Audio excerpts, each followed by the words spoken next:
There was a certain man from Ramathaim, a Zuphite from the hill country of Ephraim, whose name was Elkanah son of Jeroham, the son of Elihu, the son of Tohu, the son of Zuph, an Ephraimite. He had 2 wives, one was called Hannah and the other Peninnah. Peninnah had children, but Hannah had none. Year after year this man went up from his town to worship and sacrifice to the Lord Almighty at Shiloh, where Hophni and Phinehas, the 2 sons of Eli, were priests of the Lord. Whenever the day came for Elkanah to sacrifice, he would give portions of the meat to his wife Peninnah and to all her sons and daughters. But to Hannah he gave a double portion because he loved her, and the Lord had closed her womb. And because the Lord had closed her womb, her rival kept provoking her in order to irritate her. This went on year after year. Whenever Hannah went up to the house of the Lord, her rival provoked her till she wept and would not eat. Elkanah her husband would say to her, "Hannah, why are you weeping? Why don't you eat? Why are you downhearted? Don't I mean more to you than 10 sons?" Once when they had finished eating and drinking in Shiloh, Hannah stood up. Now Eli the priest was sitting on a chair by the doorpost of the Lord's temple. In bitterness of soul Hannah wept much and prayed to the Lord. And she made a vow, saying, "O Lord Almighty, if you will only look upon your servant's misery and remember me, and not forget your servant but give her a son, then I will give him to the Lord for all the days of his life, and no razor will ever be used on his head." As she kept on praying to the Lord, Eli observed her mouth. Hannah was praying in her heart, and her lips were moving but her voice was not heard. Eli thought she was drunk, and said to her, "How long will you keep on getting drunk? Get rid of your wine." "Not so, my lord," Hannah replied, "I am a woman who is deeply troubled. I have not been drinking wine or beer, I was pouring out my soul to the Lord. Do not take your servant for a wicked woman, I have been praying here out of my great anguish and grief." Eli answered, "Go in peace, and may the God of Israel grant you what you have asked of him." She said, "May your servant find favor in your eyes." Then she went her way and ate something, and her face was no longer downcast. Early the next morning they arose and worshipped before the Lord and then went back to their home at Ramah. Elkanah lay with Hannah his wife, and the Lord remembered her. So in the course of time Hannah conceived and gave birth to a son. She named him Samuel, saying, "Because I asked the Lord for him." When the man Elkanah went up with all his family to offer the annual sacrifice to the Lord and to fulfill his vow, Hannah did not go. She said to her husband, "After the boy is weaned, I will take him and present him before the Lord, and he will live there always. Do what seems best to you." Elkanah her husband told her, "Stay here until you have weaned him, only may the Lord make good his word." So the woman stayed at home and nursed her son until she had weaned him. After he was weaned, she took the boy with her, young as he was, along with a 3-year-old bull, an ephah of flour and a skin of wine, and brought him to the house of the Lord at Shiloh. When they had slaughtered the bull, they brought the boy to Eli. And she said to him, "As surely as you live, my lord, I am the woman who stood here beside you praying to the Lord. I prayed for this child, and the Lord has granted me what I asked of him. So now I give him to the Lord. For his whole life he will be given over to the Lord." And he worshipped the Lord there. Then Hannah prayed and said, "My heart rejoices in the Lord my horn is lifted high. My mouth boasts over my enemies, for I delight in your deliverance. There is no one holy like the Lord, there is no one besides you, there is no rock like our God. Do not keep talking so proudly or let your mouth speak such arrogance, for the Lord is a God who knows, and by him deeds are weighed.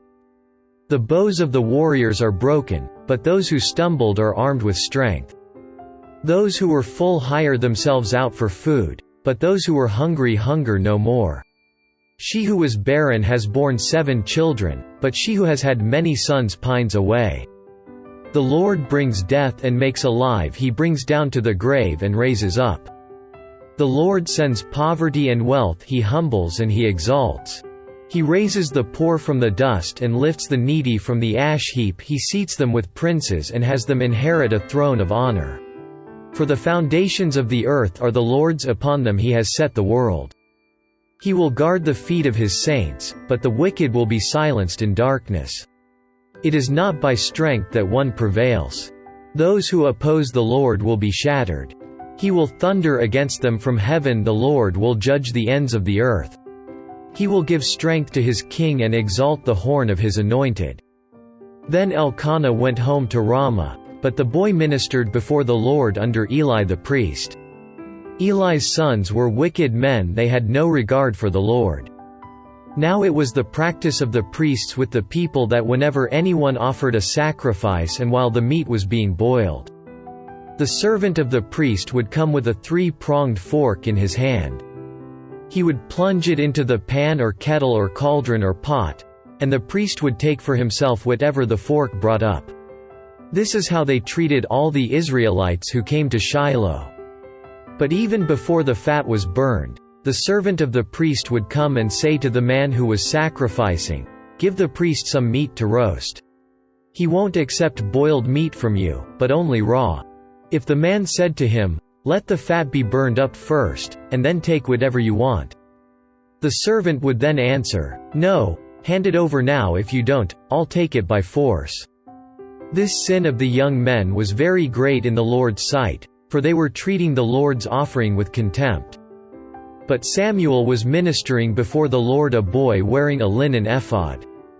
Each year his mother made him a little robe and took it to him when she went up with her husband to offer the annual sacrifice.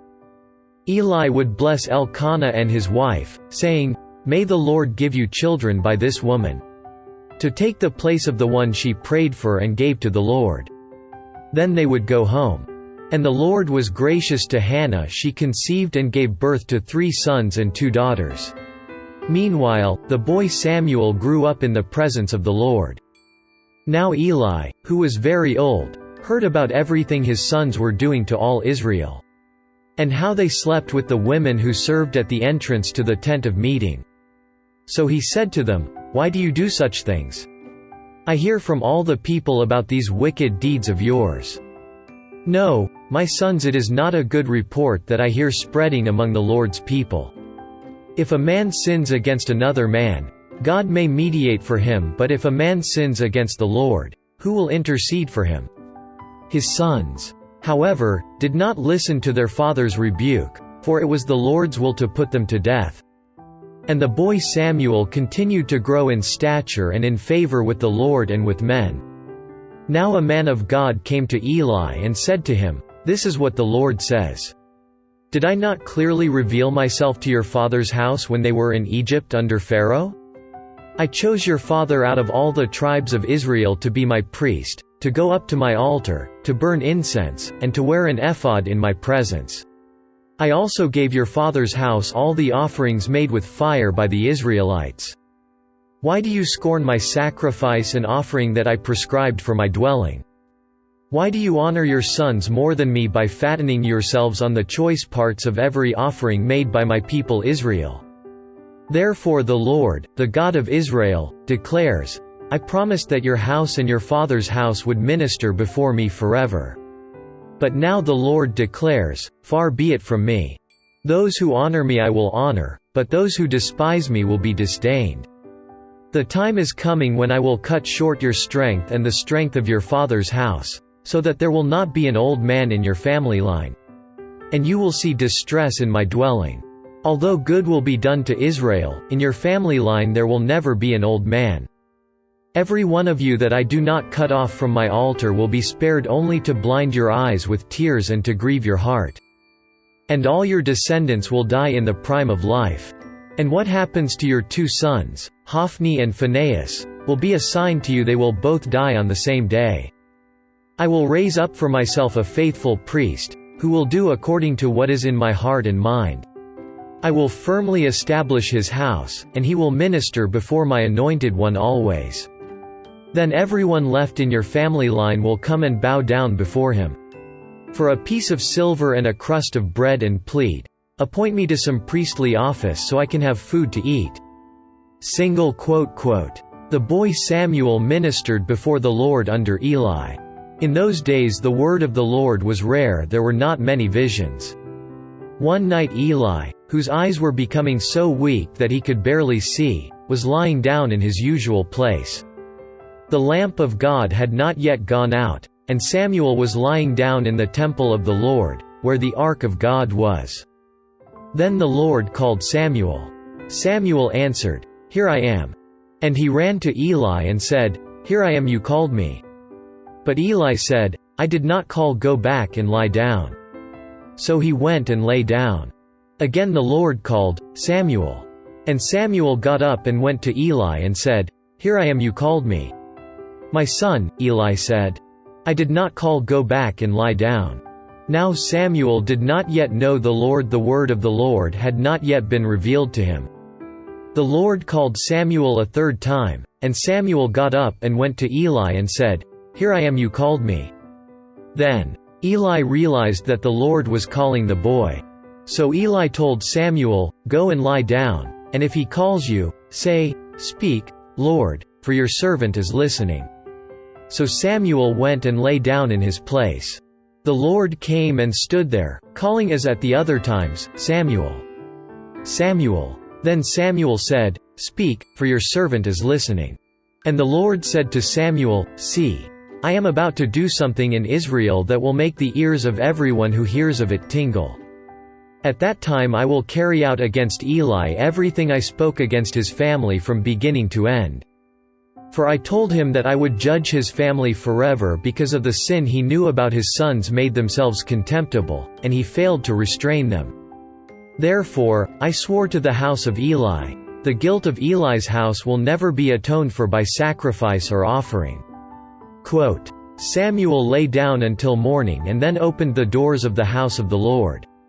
He was afraid to tell Eli the vision. But Eli called him and said, "Samuel, my son." Samuel answered, "Here I am." "What was it he said to you?" Eli asked. "Do not hide it from me. May God deal with you, be it ever so severely, if you hide from me anything he told you." So Samuel told him everything, hiding nothing from him. Then Eli said, "He is the Lord, let him do what is good in his eyes." The Lord was with Samuel as he grew up, and he let none of his words fall to the ground. And all Israel from Dan to Beersheba recognized that Samuel was attested as a prophet of the Lord. The Lord continued to appear at Shiloh, and there he revealed himself to Samuel through his word. And Samuel's word came to all Israel. Now the Israelites went out to fight against the Philistines. The Israelites camped at Ebenezer and the Philistines at Aphek. The Philistines deployed their forces to meet Israel, and as the battle spread, Israel was defeated by the Philistines, who killed about 4,000 of them on the battlefield. When the soldiers returned to camp, the elders of Israel asked, "Why did the Lord bring defeat upon us today before the Philistines? Let us bring the ark of the Lord's covenant from Shiloh, so that it may go with us and save us from the hand of our enemies." So the people sent men to Shiloh, and they brought back the ark of the covenant of the Lord Almighty, who is enthroned between the cherubim. And Eli's 2 sons, Hophni and Phinehas, were there with the ark of the covenant of God. When the ark of the Lord's covenant came into the camp, all Israel raised such a great shout that the ground shook. Hearing the uproar, the Philistines asked, "What's all this shouting in the Hebrew camp?" When they learned that the ark of the Lord had come into the camp, the Philistines were afraid. "A god has come into the camp," they said. "We're in trouble. Nothing like this has happened before. Woe to us! Who will deliver us from the hand of these mighty gods? They are the gods who struck the Egyptians with all kinds of plagues in the desert. Be strong, Philistines. Be men, or you will be subject to the Hebrews, as they have been to you. Be men, and fight."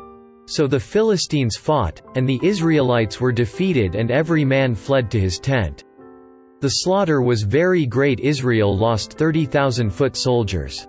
The ark of God was captured, and Eli's 2 sons, Hophni and Phinehas, died. That same day a Benjamite ran from the battle line and went to Shiloh, his clothes torn and dust on his head. When he arrived, there was Eli sitting on his chair by the side of the road, watching, because his heart feared for the ark of God. When the man entered the town and told what had happened, the whole town sent up a cry. Eli heard the outcry and asked, "What is the meaning of this uproar?" The man hurried over to Eli, who was 98 years old and whose eyes were set so that he could not see. He told Eli, "I have just come from the battle line. I fled from it this very day." Eli asked, "What happened, my son?" The man who brought the news replied, "Israel fled before the Philistines, and the army has suffered heavy losses. Also your 2 sons, Hophni and Phinehas, are dead, and the ark of God has been captured." When he mentioned the ark of God, Eli fell backward off his chair by the side of the gate. His neck was broken and he died, for he was an old man and heavy. He had led Israel 40 years. His daughter-in-law, the wife of Phinehas, was pregnant and near the time of delivery. When she heard the news that the ark of God had been captured and that her father-in-law and her husband were dead, she went into labor and gave birth, but was overcome by her labor pains. As she was dying, the women attending her said, "Don't despair, you have given birth to a son." But she did not respond or pay any attention. She named the boy Ichabod, saying, "The glory has departed from Israel, because of the capture of the ark of God, and the deaths of her father-in-law and her husband." She said, "The glory has departed from Israel, for the ark of God has been captured." After the Philistines had captured the ark of God, they took it from Ebenezer to Ashdod. Then they carried the ark into Dagon's temple and set it beside Dagon. When the people of Ashdod rose early the next day, there was Dagon, fallen on his face on the ground before the ark of the Lord. They took Dagon and put him back in his place. But the following morning when they rose, there was Dagon, fallen on his face on the ground before the ark of the Lord. His head and hands had been broken off and were lying on the threshold, only his body remained. That is why to this day neither the priests of Dagon nor any others who enter Dagon's temple at Ashdod step on the threshold. The Lord's hand was heavy upon the people of Ashdod and its vicinity. He brought devastation upon them and afflicted them with tumors. When the men of Ashdod saw what was happening, they said, "The ark of the God of Israel must not stay here with us, because his hand is heavy upon us and upon Dagon our God." So they called together all the rulers of the Philistines and asked them, "What shall we do with the ark of the God of Israel?" They answered, "Have the ark of the God of Israel moved to Gath?" So they moved the ark of the God of Israel. But after they had moved it, the Lord's hand was against that city, throwing it into a great panic. He afflicted the people of the city, both young and old, with an outbreak of tumors. So they sent the ark of God to Ekron. As the ark of God was entering Ekron, the people of Ekron cried out, "They have brought the ark of the God of Israel around to us to kill us and our people." So they called together all the rulers of the Philistines and said, "Send the ark of the God of Israel away. Let it go back to its own place, or it will kill us and our people." For death had filled the city with panic. God's hand was very heavy upon it. Those who did not die were afflicted with tumors, and the outcry of the city went up to heaven. When the ark of the Lord had been in Philistine territory 7 months, the Philistines called for the priests and the diviners and said, "What shall we do with the ark of the Lord? Tell us how we should send it back to its place." They answered, "If you return the ark of the God of Israel, do not send it away empty, but by all means send a guilt offering to him. Then you will be healed, and you will know why his hand has not been lifted from you." The Philistines asked, "What guilt offering should we send to him?" They replied, 5 gold tumors and 5 gold rats, according to the number of the Philistine rulers, because the same plague has struck both you and your rulers. Make models of the tumors and of the rats that are destroying the country, and pay honor to Israel's God. Perhaps he will lift his hand from you and your gods and your land. Why do you harden your hearts as the Egyptians and Pharaoh did, when he treated them harshly? Did they not send the Israelites out so they could go on their way? Now then, get a new cart ready, with 2 cows that have calved and have never been yoked. Hitch the cows to the cart, but take their calves away and pen them up. Take the ark of the Lord and put it on the cart, and in a chest beside it put the gold objects you are sending back to him as a guilt offering. Send it on its way. But keep watching it. If it goes up to its own territory, toward Beth Shemesh, then the Lord has brought this great disaster on us.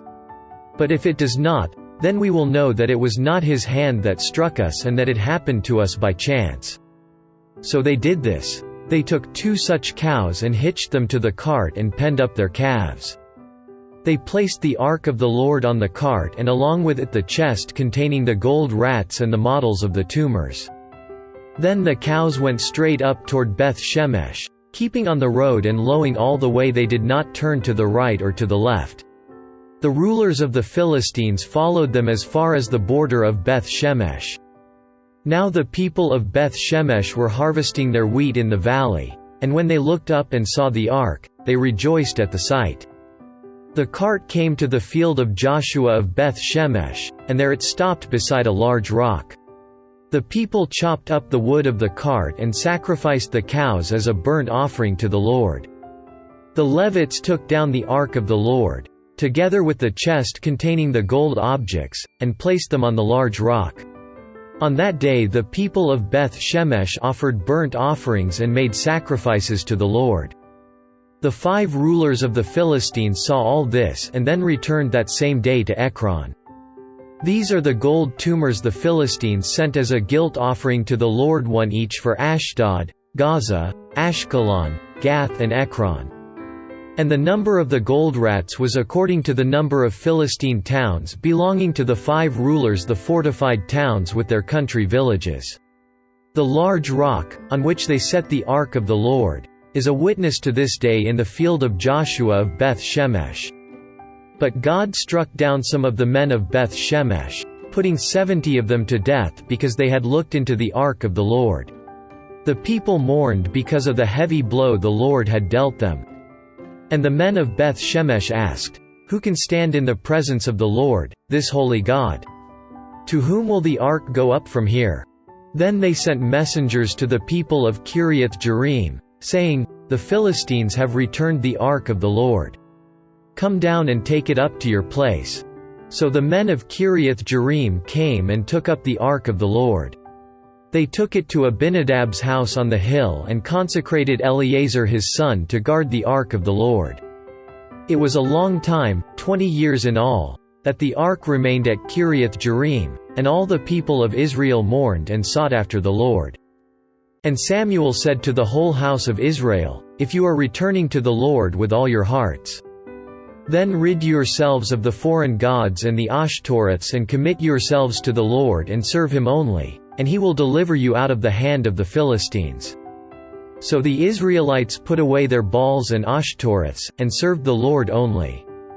Then Samuel said, "Assemble all Israel at Mizpah and I will intercede with the Lord for you." When they had assembled at Mizpah, they drew water and poured it out before the Lord. On that day they fasted and there they confessed, "We have sinned against the Lord." And Samuel was leader of Israel at Mizpah.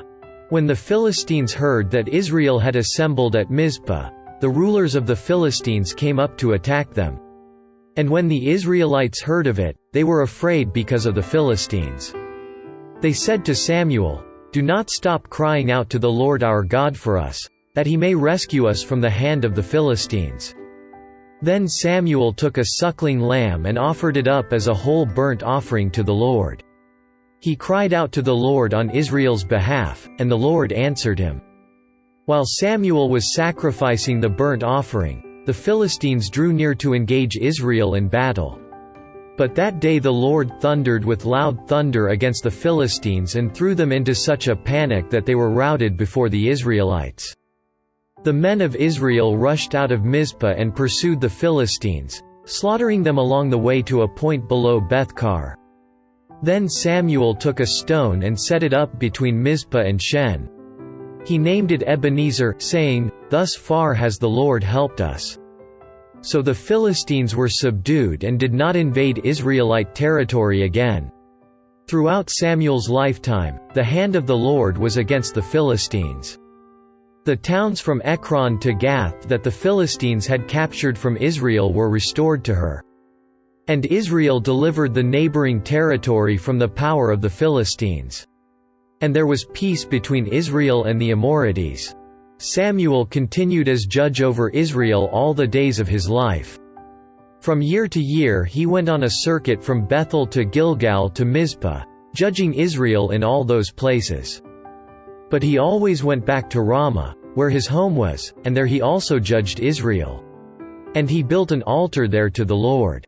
When Samuel grew old, he appointed his sons as judges for Israel. The name of his firstborn was Joel and the name of his second was Abijah, and they served at Beersheba. But his sons did not walk in his ways. They turned aside after dishonest gain and accepted bribes and perverted justice. So all the elders of Israel gathered together and came to Samuel at Ramah.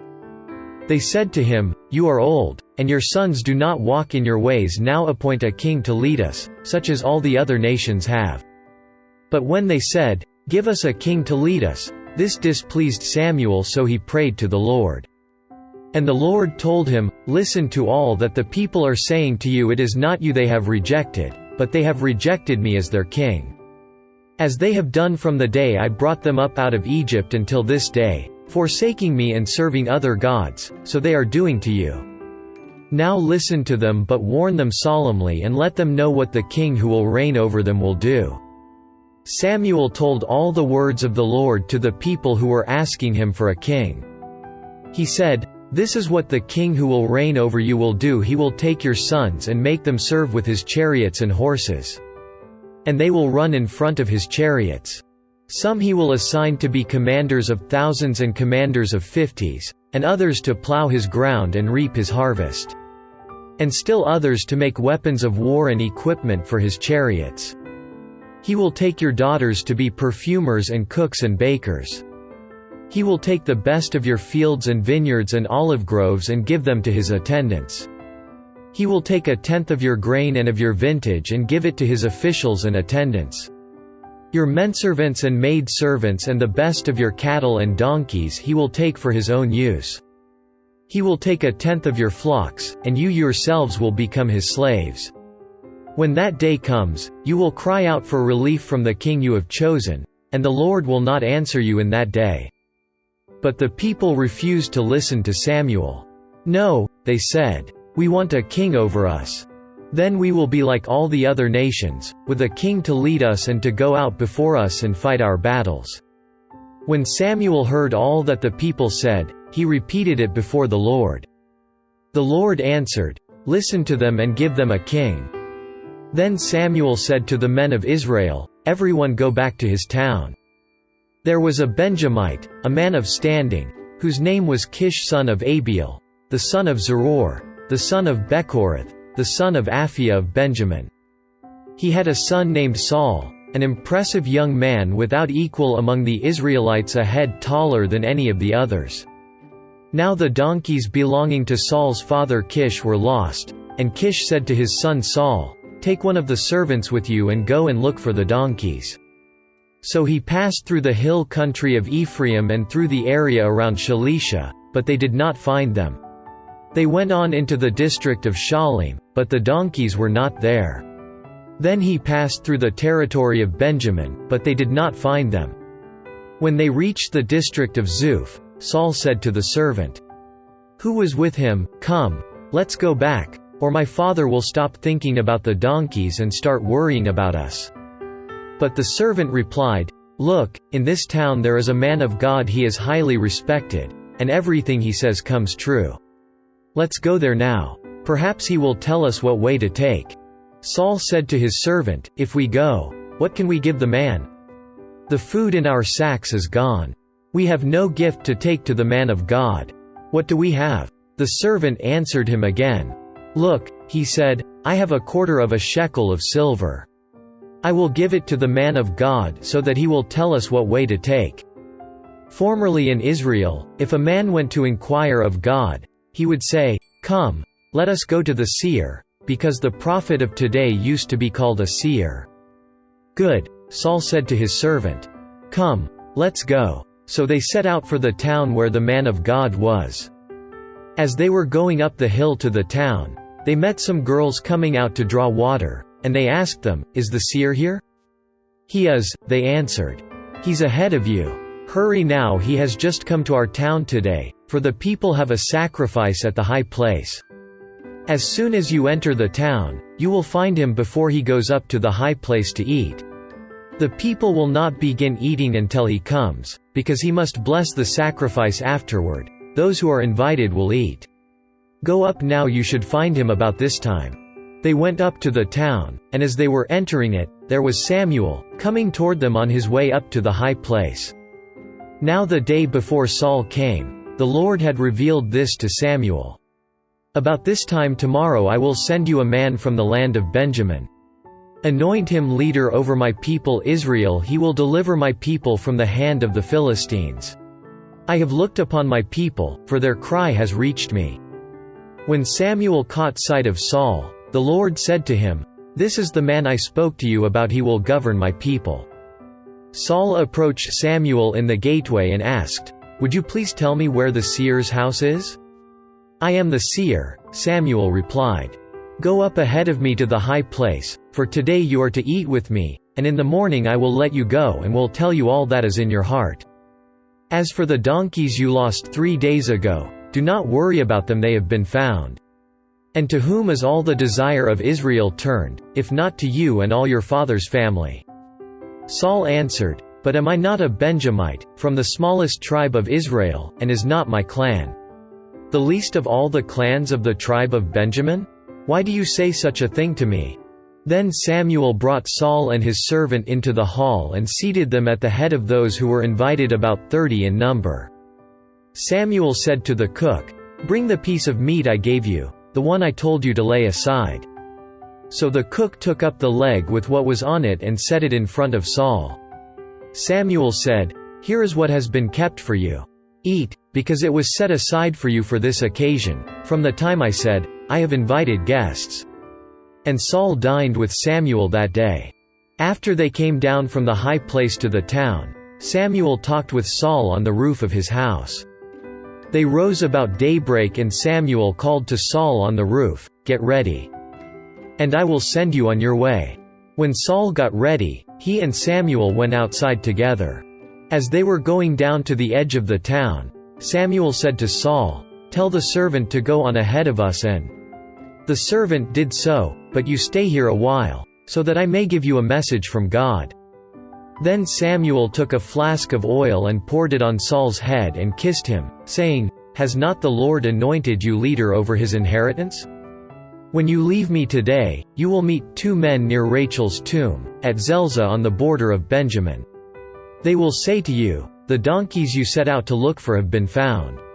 And now your father has stopped thinking about them and is worried about you. He is asking, 'What shall I do about my son?' Then you will go on from there until you reach the great tree of Tabor. 3 men going up to God at Bethel will meet you there. One will be carrying 3 young goats, another 3 loaves of bread, and another a skin of wine. They will greet you and offer you 2 loaves of bread, which you will accept from them. After that you will go to Gibeah of God, where there is a Philistine outpost. As you approach the town, you will meet a procession of prophets coming down from the high place with lyres, tambourines, flutes and harps being played before them, and they will be prophesying. The Spirit of the Lord will come upon you in power, and you will prophesy with them and you will be changed into a different person. Once these signs are fulfilled, do whatever your hand finds to do, for God is with you. Go down ahead of me to Gilgal.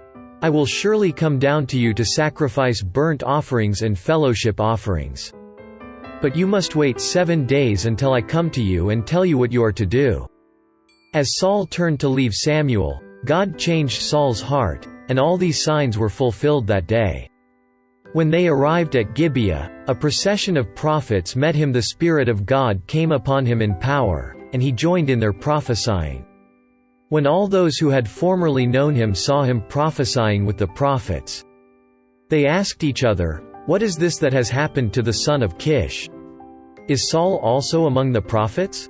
A man who lived there answered, "And who is their father?" So it became a saying, "Is Saul also among the prophets?" After Saul stopped prophesying, he went to the high place. Now Saul's uncle asked him and his servant, "Where have you been?" "Looking for the donkeys," he said. "But when we saw they were not to be found, we went to Samuel." Saul's uncle said, "Tell me what Samuel said to you." Saul replied, "He assured us that the donkeys had been found." But he did not tell his uncle what Samuel had said about the kingship. Samuel summoned the people of Israel to the Lord at Mizpah, and said to them, "This is what the Lord, the God of Israel, says, I brought Israel up out of Egypt, and I delivered you from the power of Egypt and all the kingdoms that oppressed you. But you have now rejected your God, who saves you out of all your calamities and distresses. And you have said, 'No, set a king over us.' So now present yourselves before the Lord by your tribes and clans." When Samuel brought all the tribes of Israel near, the tribe of Benjamin was chosen. Then he brought forward the tribe of Benjamin, clan by clan, and Matri's clan was chosen. Finally Saul son of Kish was chosen. But when they looked for him, he was not to be found. So they inquired further of the Lord, "Has the man come here yet?" And the Lord said, "Yes, he has hidden himself among the baggage." They ran and brought him out, and as he stood among the people he was a head taller than any of the others. Samuel said to all the people, "Do you see the man the Lord has chosen? There is no one like him among all the people." Then the people shouted, "Long live the king!" Samuel explained to the people the regulations of the kingship. He wrote them down on a scroll and deposited it before the Lord. Then Samuel dismissed the people, each to his own home. Saul also went to his home in Gibeah, accompanied by valiant men whose hearts God had touched. But some troublemakers said, "How can this fellow save us?" They despised him and brought him no gifts. But Saul kept silent. Nahash the Ammonite went up and besieged Jabesh-Gilead. And all the men of Jabesh said to him, "Make a treaty with us, and we will be subject to you." But Nahash the Ammonite replied, "I will make a treaty with you only on the condition that I gouge out the right eye of every one of you and so bring disgrace on all Israel." The elders of Jabesh said to him, "Give us 7 days so we can send messengers throughout Israel. If no one comes to rescue us, we will surrender to you." When the messengers came to Gibeah of Saul and reported these terms to the people, they all wept aloud. Just then Saul was returning from the fields, behind his oxen, and he asked, "What is wrong with the people? Why are they weeping?" Then they repeated to him what the men of Jabesh had said. When Saul heard their words, the Spirit of God came upon him in power, and he burned with anger. He took a pair of oxen, cut them into pieces, and sent the pieces by messengers throughout Israel, proclaiming, "This is what will be done to the oxen of anyone who does not follow Saul and Samuel." Then the terror of the Lord fell on the people, and they turned out as one man. When Saul mustered them at Bezek, the men of Israel numbered 300,000 and the men of Judah 30,000. They told the messengers who had come, "Say to the men of Jabesh-Gilead, by the time the sun is hot tomorrow, you will be delivered." When the messengers went and reported this to the men of Jabesh, they were elated. They said to the Ammonites, "Tomorrow we will surrender to you, and you can do to us whatever seems good to you." The next day Saul separated his men into 3 divisions during the last watch of the night. They broke into the camp of the Ammonites and slaughtered them until the heat of the day. Those who survived were scattered, so that no 2 of them were left together. The people then said to Samuel, "Who was it that asked, 'Shall Saul reign over us?' Bring these men to us and we will put them to death." But Saul said, "No one shall be put to death today, for this day the Lord has rescued Israel." Then Samuel said to the people, "Come, let us go to Gilgal and there reaffirm the kingship." So all the people went to Gilgal and confirmed Saul as king in the presence of the Lord. There they sacrificed fellowship offerings before the Lord, and Saul and all the Israelites held a great celebration. Samuel said to all Israel, "I have listened to everything you said to me and have set a king over you. Now you have a king as your leader. As for me, I am old and gray, and my sons are here with you. I have been your leader from my youth until this day. Here I stand. Testify against me in the presence of the Lord and his anointed. Whose ox have I taken? Whose donkey have I taken? Whom have I cheated? Whom have I oppressed? From whose hand have I accepted a bribe to make me shut my eyes? If I have done any of these, I will make it right." "You have not cheated or oppressed us," they replied. "You have not taken anything from anyone's hand." Samuel said to them, "The Lord is witness against you. And also his anointed is witness this day, that you have not found anything in my hand." "He is witness," they said. Then Samuel said to the people, "It is the Lord who appointed Moses and Aaron and brought your forefathers up out of Egypt. Now then, stand here, because I am going to confront you with evidence before the Lord as to all the righteous acts performed by the Lord for you and your fathers." After Jacob entered Egypt, they cried to the Lord for help, and the Lord sent Moses and Aaron, who brought your forefathers out of Egypt and settled them in this place. But they forgot the Lord their God, so he sold them into the hand of Sisera, the commander of the army of Hazor, and into the hands of the Philistines and the king of Moab, who fought against them. They cried out to the Lord and said, "We have sinned, we have forsaken the Lord and served the Baals and the Ashtoreths. But now deliver us from the hands of our enemies, and we will serve you." Then the Lord sent Jerub-Baal, Barak, Jephthah and Samuel, and he delivered you from the hands of your enemies on every side, so that you lived securely. But when you saw that Nahash king of the Ammonites was moving against you, you said to me, "No, we want a king to rule over us even though the Lord your God was your king. Now here is the king you have chosen, the one you asked for. See, the Lord has set a king over you. If you fear the Lord and serve and obey him and do not rebel against his commands. And if both you and the king who reigns over you follow the Lord your God, good. But if you do not obey the Lord, and if you rebel against his commands, his hand will be against you, as it was against your fathers. Now then, stand still and see this great thing the Lord is about to do before your eyes. Is it not wheat harvest now? I will call upon the Lord to send thunder and rain. And you will realize what an evil thing you did in the eyes of the Lord when you asked for a king." Then Samuel called upon the Lord, and that same day the Lord sent thunder and rain.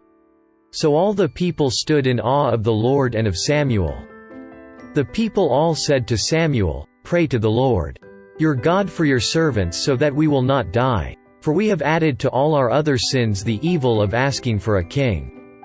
"Do not be afraid," Samuel replied. "You have done all this evil, yet do not turn away from the Lord, but serve the Lord with all your heart. Do not turn away after useless idols. They can do you no good, nor can they rescue you, because they are useless. For the sake of his great name the Lord will not reject his people, because the Lord was pleased to make you his own. As for me, far be it from me that I should sin against the Lord by failing to pray for you. And I will teach you the way that is good and right. But be sure to fear the Lord and serve him faithfully with all your heart. Consider what great things he has done for you. Yet if you persist in doing evil, both you and your king will be swept away." Saul was 30 years old when he became king, and he reigned over Israel 42 years. Saul chose 3,000 men from Israel. 2,000 were with him at Michmash, and in the hill country of Bethel, and 1,000 were with Jonathan at Gibeah in Benjamin. The rest of the men he sent back to their homes. Jonathan attacked the Philistine outpost at Geba, and the Philistines heard about it. Then Saul had the trumpet blown throughout the land and said, "Let the Hebrews hear." So all Israel heard the news, Saul has attacked the Philistine outpost. And now Israel has become a stench to the Philistines. And the people were summoned to join Saul at Gilgal. The Philistines assembled to fight Israel, with 3,000 chariots, 6,000 charioteers, and soldiers as numerous as the sand on the seashore. They went up and camped at Michmash, east of Beth-aven. When the men of Israel saw that their situation was critical and that their army was hard-pressed, they hid in caves and thickets, among the rocks, and in pits and cisterns. Some Hebrews even crossed the Jordan to the land of Gad and Gilead. Saul remained at Gilgal, and all the troops with him were quaking with fear. He waited 7 days, the time set by Samuel, but Samuel did not come to Gilgal, and Saul's men began to scatter. So he said, "Bring me the burnt offering and the fellowship offerings." And Saul offered up the burnt offering. Just as he finished making the offering, Samuel arrived, and Saul went out to greet him. "What have you done?" asked Samuel. Saul replied, "When I saw that the men were scattering, and that you did not come at the set time, and that the Philistines were assembling at Michmash, I thought, now the Philistines will come down against me at Gilgal, and I have not sought the Lord's favor. So I felt compelled to offer the burnt offering." "You acted foolishly," Samuel said. "You have not kept the command the Lord your God gave you. If you had, he would have established your kingdom over Israel for all time. But now your kingdom will not endure. The Lord has sought out a man after his own heart and appointed him leader of his people, because you have not kept the Lord's command." Then Samuel left Gilgal and went up to Gibeah in Benjamin, and Saul counted the men who were with him. They numbered about 600. Saul and his son Jonathan and the men with them were staying in Gibeah in Benjamin, while the Philistines camped at Michmash. Raiding parties went out from the Philistine camp in 3 detachments. One turned toward Ophrah in the vicinity of Shual, another toward Beth-horon, and the third toward the borderland overlooking the valley of Zeboim facing the desert. Not a blacksmith could be found in the whole land of Israel, because the Philistines had said, "Otherwise the Hebrews will make swords or spears." So all Israel went down to the Philistines to have their plowshares, mattocks, axes and sickles sharpened. The price was 2/3 of a shekel for sharpening plowshares and mattocks, and 1/3 of a shekel for sharpening forks and axes and for repointing goads. So on the day of the battle not a soldier with Saul and Jonathan had a sword or spear in his hand, only Saul and his son Jonathan had them. Now a detachment of Philistines had gone out to the pass at Michmash. One day Jonathan son of Saul said to the young man, bearing his armor, "Come, let's go over to the Philistine outpost on the other side." But he did not tell his father. Saul was staying on the outskirts of Gibeah under a pomegranate tree in Migron. With him were about 600 men, among whom was Ahijah, who was wearing an ephod. He was a son of Ichabod's brother Ahitub son of Phinehas, the son of Eli, the Lord's priest in Shiloh. No one was aware that Jonathan had left. On each side of the pass that Jonathan intended to cross to reach the Philistine outpost was a cliff. One was called Bezez, and the other Seneh. One cliff stood to the north toward Michmash, the other to the south toward Geba. Jonathan said to his young armor-bearer, "Come, let's go over to the outpost of those uncircumcised fellows. Perhaps the Lord will act in our behalf. Nothing can hinder the Lord from saving, whether by many or by few." "Do all that you have in mind," his armor-bearer said. "Go ahead, I am with you heart and soul." Jonathan said, "Come, then we will cross over toward the men and let them see us. If they say to us, 'Wait there until we come to you,' we will stay where we are and not go up to them. But if they say, 'Come up to us,' we will climb up, because that will be our sign that the Lord has given them into our hands." So both of them showed themselves to the Philistine outpost. "Look," said the Philistines. "The Hebrews are crawling out of the holes they were hiding in." The men of the outpost shouted to Jonathan and his armor-bearer, "Come up to us and we'll teach you a lesson." So Jonathan said to his armor-bearer, "Climb up after me, the Lord has given them into the hand of Israel." Jonathan climbed up, using his hands and feet, with his armor-bearer right behind him. The Philistines fell before Jonathan, and his armor-bearer followed and killed behind him. In that first attack Jonathan and his armor-bearer killed some 20 men in an area of about half an acre. Then panic struck the whole army, those in the camp and field, and those in the outposts and raiding parties, and the ground shook. It was a panic sent by God. Saul's lookouts at Gibeah in Benjamin saw the army melting away in all directions. Then Saul said to the men who were with him, "Muster the forces and see who has left us." When they did, it was Jonathan and his armor-bearer who were not there. Saul said to Ahijah, "Bring the ark of God." At that time it was with the Israelites.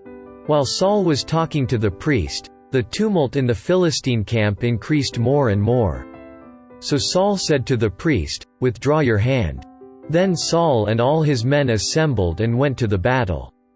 They found the Philistines in total confusion, striking each other with their swords. Those Hebrews who had previously been with the Philistines and had gone up with them to their camp went over to the Israelites who were with Saul and Jonathan. When all the Israelites who had hidden in the hill country of Ephraim heard that the Philistines were on the run, they joined the battle in hot pursuit. So the Lord rescued Israel that day, and the battle moved on beyond Beth-aven. Now the men of Israel were in distress that day, because Saul had bound the people under an oath, saying, "Cursed be any man who eats food before evening comes, before I have avenged myself on my enemies."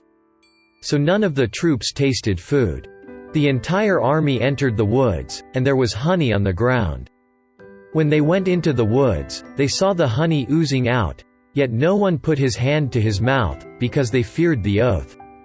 But Jonathan had not heard that his father had bound the people with the oath. So he reached out the end of the staff that was in his hand and dipped it into the honeycomb. He raised his hand to his mouth, and his eyes brightened.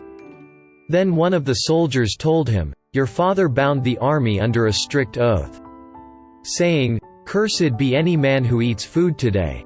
That is why the men are faint." Jonathan said, "My father has made trouble for the country. See how my eyes brightened when I tasted a little of this honey. How much better it would have been if the men had eaten today some of the plunder they took from their enemies. Would not the slaughter of the Philistines have been even greater?" That day, after the Israelites had struck down the Philistines from Michmash to Aijalon, they were exhausted. They pounced on the plunder and, taking sheep, cattle and calves, they butchered them on the ground and ate them, together with the blood. Then someone said to Saul, "Look, the men are sinning against the Lord by eating meat that has blood in it." "You have broken faith," he said. "Roll a large stone over here at once." Then he said, "Go out among the men and tell them, 'Each of you bring me your cattle and sheep, and slaughter them here and eat them. Do not sin against the Lord by eating meat with blood still in it.'" So everyone brought his ox that night and slaughtered it there. Then Saul built an altar to the Lord. It was the first time he had done this. Saul said, "Let us go down after the Philistines by night, and plunder them till dawn, and let us not leave one of them alive." "Do whatever seems best to you," they replied. But the priest said, "Let us inquire of God here." So Saul asked God, "Shall I go down after the Philistines? Will you give them into Israel's hand?" But God did not answer him that day. Saul therefore said, "Come here, all you who are leaders of the army, and let us find out what sin has been committed today. As surely as the Lord who rescues Israel lives, even if it lies with my son Jonathan, he must die." But not one of the men said a word. Saul then said to all the Israelites, "You stand over there, I and Jonathan my son will stand over here. Do what seems best to you." The men replied. Then Saul prayed to the Lord, the God of Israel, "Give me the right answer." And Jonathan and Saul were taken by lot, and the men were cleared. Saul said, "Cast the lot between me and Jonathan my son." And Jonathan was taken. Then Saul said to Jonathan, "Tell me what you have done." So Jonathan told him, "I merely tasted a little honey with the end of my staff. And now must I die?" Saul said, "May God deal with me, be it ever so severely, if you do not die, Jonathan." But the men said to Saul, "Should Jonathan die, he who has brought about this great deliverance in Israel? Never." As surely as the Lord lives, not a hair of his head will fall to the ground, for he did this today with God's help." So the men rescued Jonathan, and he was not put to death. Then Saul stopped pursuing the Philistines, and they withdrew to their own land. After Saul had assumed rule over Israel, he fought against their enemies on every side: Moab, the Ammonites, Edom, the kings of Zobah, and the Philistines. Wherever he turned, he inflicted punishment on them. He fought valiantly and defeated the Amalekites, delivering Israel from the hands of those who had plundered them. Saul's sons were Jonathan, Ishvi and Malchi-Shua. The name of his older daughter was Merab, and that of the younger was Michal. His wife's name was Ahinoam, daughter of Ahimaaz. The name of the commander of Saul's army was Abner, son of Ner, and Ner was Saul's uncle. Saul's father Kish and Abner's father Ner were sons of Abiel. All the days of Saul there was bitter war with the Philistines, and whenever Saul saw a mighty or brave man, he took him into his service. Samuel said to Saul, "I am the one the Lord sent to anoint you king over his people Israel, so listen now to the message from the Lord. This is what the Lord Almighty says, I will punish the Amalekites for what they did to Israel when they waylaid them as they came up from Egypt. Now go, attack the Amalekites and totally destroy everything that belongs to them. Do not spare them, put to death men and women, children and infants, cattle and sheep, camels and donkeys." Quote, "So Saul summoned the men and mustered them at Telaim 200,000 foot soldiers and 10,000 men from Judah. Saul went to the city of Amalek and set an ambush in the ravine. Then he said to the Kenites, 'Go away, leave the Amalekites so that I do not destroy you along with them, for you showed kindness to all the Israelites when they came up out of Egypt.' So the Kenites moved away from the Amalekites. Then Saul attacked the Amalekites all the way from Havilah to Shur, to the east of Egypt. He took Agag king of the Amalekites alive, and all his people he totally destroyed with the sword. But Saul and the army spared Agag and the best of the sheep and cattle, the fat calves and lambs, everything that was good. These they were unwilling to destroy completely, but everything that was despised and weak they totally destroyed. Then the word of the Lord came to Samuel. I am grieved that I have made Saul king, because he has turned away from me and has not carried out my instructions. Samuel was troubled, and he cried out to the Lord all that night. Early in the morning Samuel got up and went to meet Saul, but he was told, Saul has gone to Carmel. There he has set up a monument in his own honor and has turned and gone on down to Gilgal. When Samuel reached him, Saul said, The Lord bless you. I have carried out the Lord's instructions. But Samuel said, What then is this bleating of sheep in my ears? What is this lowing of cattle that I hear? Saul answered, The soldiers brought them from the Amalekites.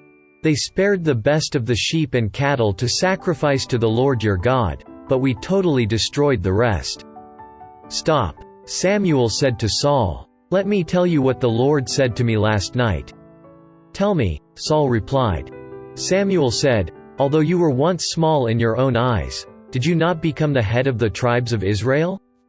The Lord anointed you king over Israel. And he sent you on a mission, saying, Go and completely destroy those wicked people. The Amalekites make war on them until you have wiped them out. Why did you not obey the Lord? Why did you pounce on the plunder and do evil in the eyes of the Lord? But I did obey the Lord, Saul said. I went on the mission the Lord assigned me. I completely destroyed the Amalekites and brought back Agag their king. The soldiers took sheep and cattle from the plunder, the best of what was devoted to God, in order to sacrifice them to the Lord your God at Gilgal. But Samuel replied, Does the Lord delight in burnt offerings and sacrifices as much as in obeying the voice of the Lord? To obey is better than sacrifice, and to heed is better than the fat of rams. For rebellion is like the sin of divination, and arrogance like the evil of idolatry. Because you have rejected the word of the Lord, he has rejected you as king. Then Saul said to Samuel, I have sinned. I violated the Lord's command and your instructions. I was afraid of the people and so I gave in to them. Now I beg you, forgive my sin and come back with me, so that I may worship the Lord." But Samuel said to him, "I will not go back with you. You have rejected the word of the Lord, and the Lord has rejected you as king over Israel." As Samuel turned to leave, Saul caught hold of the hem of his robe, and it tore. Samuel said to him, "The Lord has torn the kingdom of Israel from you today and has given it to one of your neighbors, to one better than you. He who is the glory of Israel does not lie or change his mind, for he is not a man, that he should change his mind." Saul replied, "I have sinned.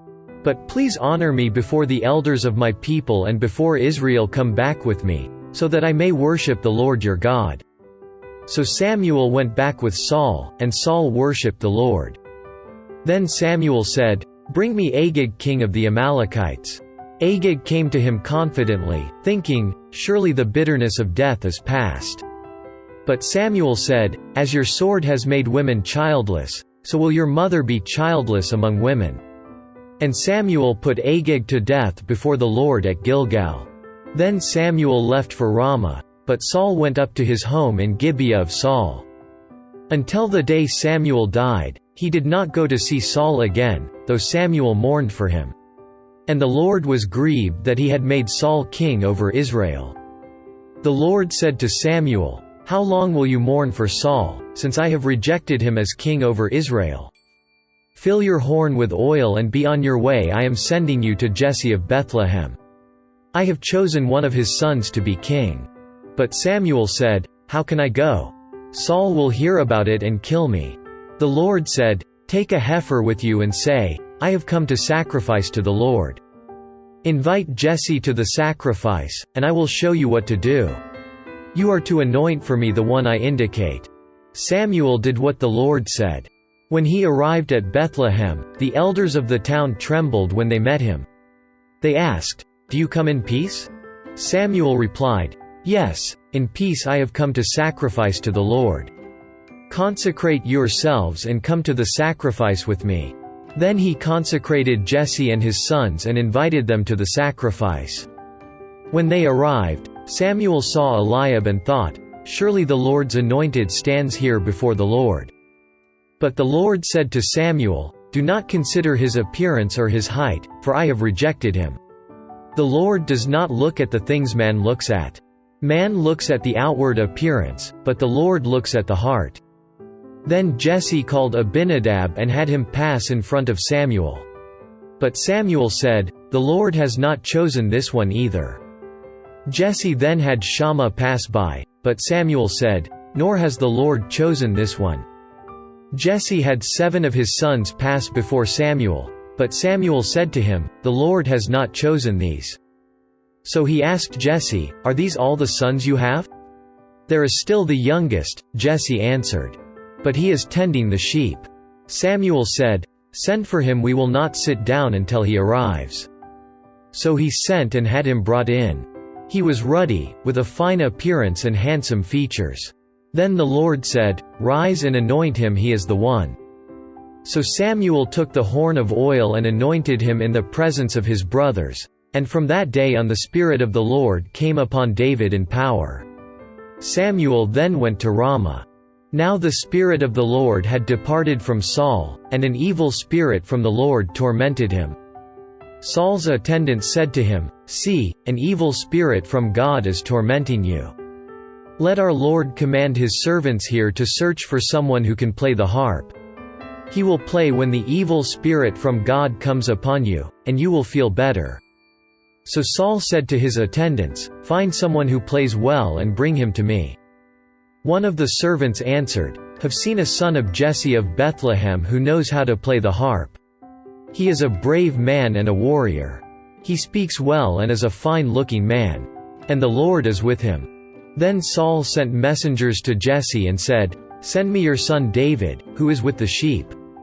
So Jesse took a donkey loaded with bread, a skin of wine and a young goat and sent them with his son David to Saul. David came to Saul and entered his service. Saul liked him very much, and David became one of his armor-bearers. Then Saul sent word to Jesse, saying, "Allow David to remain in my service, for I am pleased with him." Whenever the Spirit from God came upon Saul, David would take his harp and play. Then relief would come to Saul, he would feel better, and the evil spirit would leave him. Now the Philistines gathered their forces for war and assembled at Soko in Judah. They pitched camp at Ephes Dammim, between Soko and Azekah. Saul and the Israelites assembled and camped in the valley of Elah and drew up their battle line to meet the Philistines.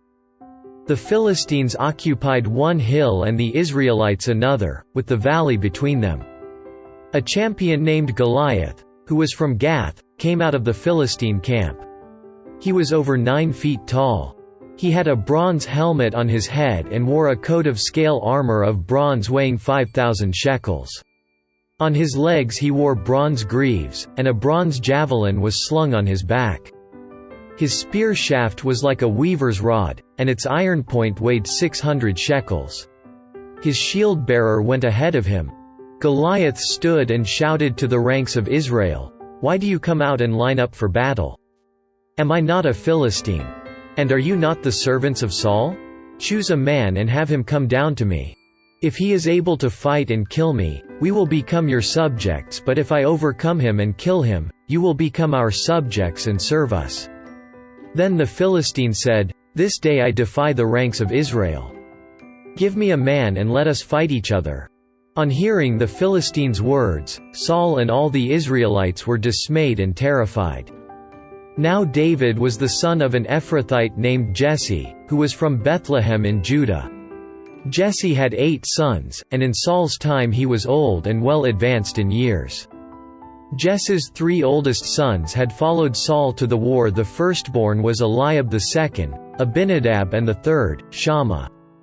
David was the youngest. The 3 oldest followed Saul.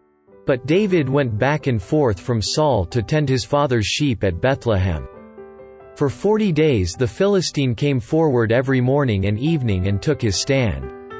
Now Jesse said to his son David, "Take this ephah of roasted grain and these 10 loaves of bread for your brothers and hurry to their camp. Take along these 10 cheeses to the commander of their unit. See how your brothers are and bring back some assurance from them. They are with Saul and all the men of Israel in the valley of Elah, fighting against the Philistines." Early in the morning David left the flock with a shepherd, loaded up and set out, as Jesse had directed. He reached the camp as the army was going out to its battle positions, shouting the war cry. Israel and the Philistines were drawing up their lines facing each other. David left his things with the keeper of supplies, ran to the battle lines and greeted his brothers. As he was talking with them, Goliath, the Philistine champion from Gath, stepped out from his lines and shouted his usual defiance, and David heard it. When the Israelites saw the man, they all ran from him in great fear. Now the Israelites had been saying, "Do you see how this man keeps coming out? He comes out to defy Israel. The king will give great wealth to the man who kills him. He will also give him his daughter in marriage and will exempt his father's family from taxes in Israel." David asked the men standing near him, "What will be done for the man who kills this Philistine and removes this disgrace from Israel? Who is this uncircumcised Philistine that he should defy the armies of the living God?" They repeated to him what they had been saying and told him, "This is what will be done for the man who kills him." When Eliab, David's oldest brother, heard him speaking with the men, he burned with anger at him and asked, "Why have you come down here? And with whom did you leave those few sheep in the desert? I know how conceited you are and how wicked your heart is. You came down only to watch the battle." "Now what have I done?" said David. "Can't I even speak?" He then turned away to someone else and brought up the same matter, and the men answered him as before. What David said was overheard and reported to Saul, and Saul sent for him. David said to Saul, "Let no one lose heart on account of this Philistine. Your servant will go and fight him." Saul replied, "You are not able to go out against this Philistine and fight him. You are only a boy, and he has been a fighting man from his youth." But David said to Saul, "Your servant has been keeping his father's sheep. when a lion or a bear came and carried off a sheep from the flock. I went after it, struck it and rescued the sheep from its mouth. When it turned on me, I seized it by its hair, struck it and killed it. Your servant has killed both the lion and the bear. This uncircumcised Philistine will be like one of them, because he has defied the armies of the living God. The Lord who delivered me from the paw of the lion and the paw of the bear will deliver me from the hand of this Philistine." Saul said to David, "Go, and the Lord be with you." Then Saul dressed David in his own tunic. He put a coat of armor on him and a bronze helmet on his head. David fastened on his sword over the tunic and tried walking around, because he was not used to them. "I cannot go in these," he said to Saul, "because I am not used to them." So he took them off. Then he took his staff in his hand, chose 5 smooth stones from the stream, put them in the pouch of his shepherd's bag and, with his sling in his hand, approached the Philistine. Meanwhile, the Philistine, with his shield-bearer in front of him, kept coming closer to David. He looked David over and saw that he was only a boy, ruddy and handsome, and he despised him. He said to David, "Am I a dog, that you come at me with sticks?" And the Philistine cursed David by his gods. "Come here," he said, "and I'll give your flesh to the birds of the air and the beasts of the field." David said to the Philistine, "You come against me with sword and spear and javelin, but I come against you in the name of the Lord Almighty, the God of the armies of Israel, whom you have defied. This day the Lord will hand you over to me, and I'll strike you down and cut off your head. Today I will give the carcasses of the Philistine army to the birds of the air and the beasts of the earth. And the whole world will know that there is a God in Israel. All those gathered here will know that it is not by sword or spear that the Lord saves, for the battle is the Lord's. And he will give all of you into our hands."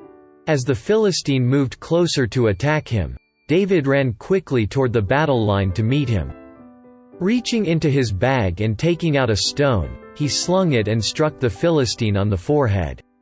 The stone sank into his forehead, and he fell face down on the ground.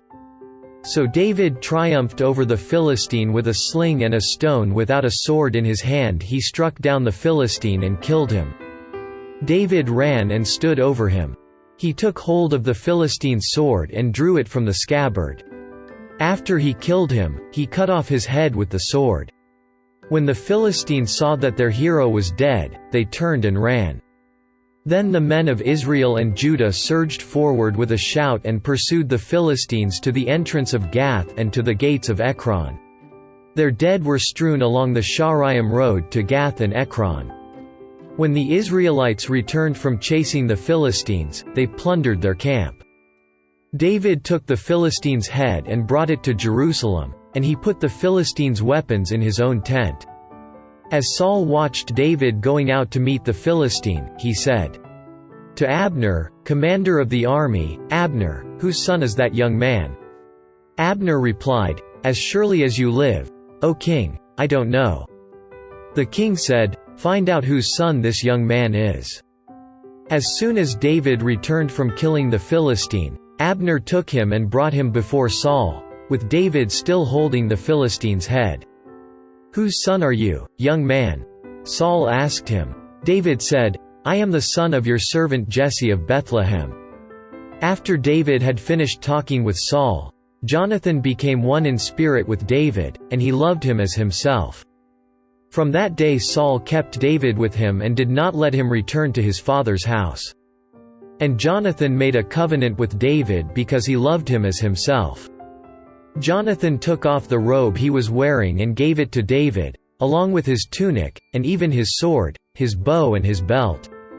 Whatever Saul sent him to do, David did it so successfully that Saul gave him a high rank in the army. This pleased all the people, and Saul's officers as well.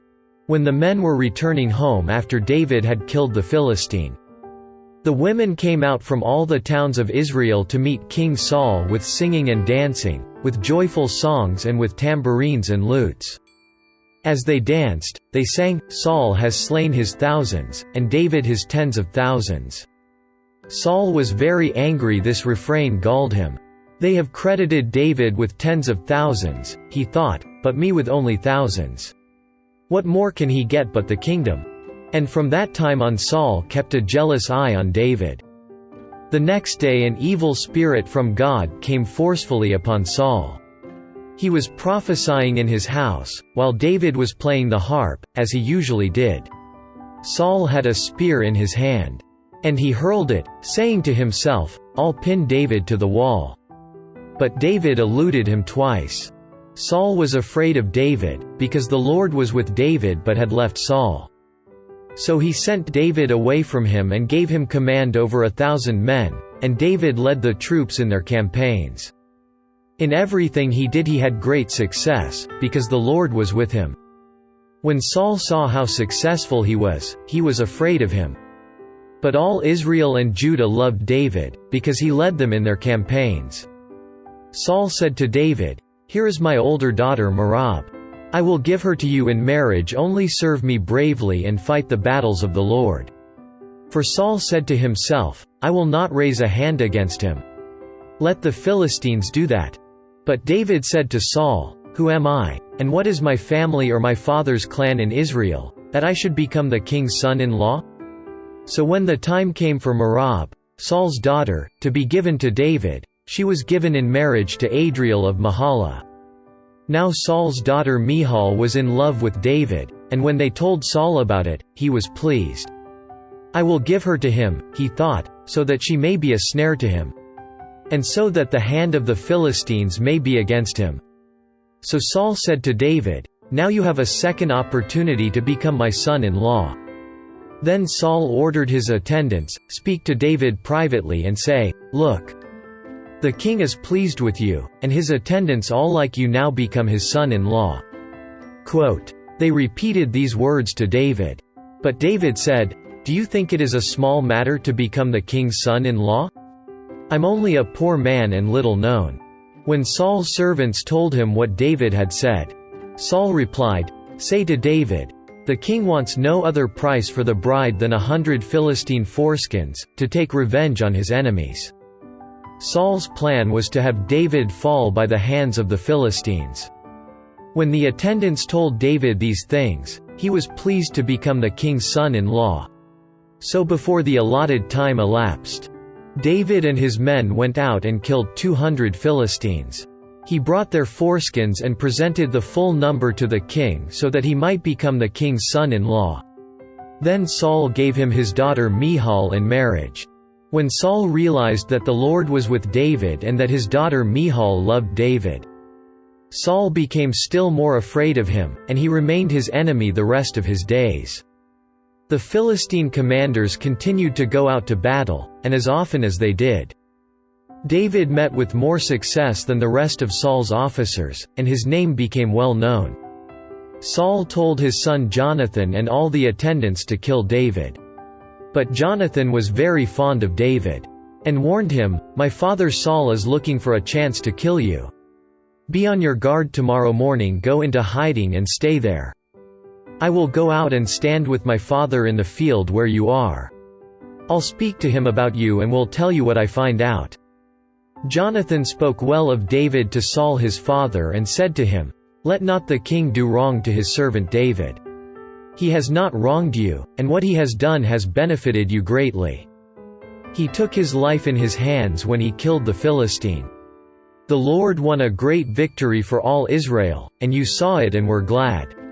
Why then would you do wrong to an innocent man like David by killing him for no reason?"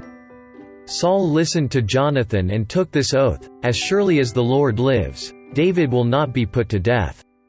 So Jonathan called David and told him the whole conversation. He brought him to Saul, and David was with Saul as before. Once more war broke out, and David went out and fought the Philistines. He struck them with such force that they fled before him. But an evil spirit from the Lord came upon Saul as he was sitting in his house with his spear in his hand. While David was playing the harp, Saul tried to pin him to the wall with his spear, but David eluded him as Saul drove the spear into the wall. That night David made good his escape. Saul sent men to David's house to watch it and to kill him in the morning. But Michal, David's wife, warned him, "If you don't run for your life tonight, tomorrow you'll be killed." So Michal let David down through a window, and he fled and escaped. Then Michal took an idol and laid it on the bed, covering it with a garment and putting some goat's hair at the head. When Saul sent the men to capture David, Michal said, "He is ill." Then Saul sent the men back to see David and told them, "Bring him up to me in his bed so that I may kill him." But when the men entered, there was the idol in the bed, and at the head was some goat's hair. Saul said to Michal, "Why did you deceive me like this and send my enemy away so that he escaped?" Michal told him, "He said to me, 'Let me get away. Why should I kill you?'" When David had fled and made his escape, he went to Samuel at Ramah and told him all that Saul had done to him. Then he and Samuel went to Naioth and stayed there. Word came to Saul, "David is in Naioth at Ramah."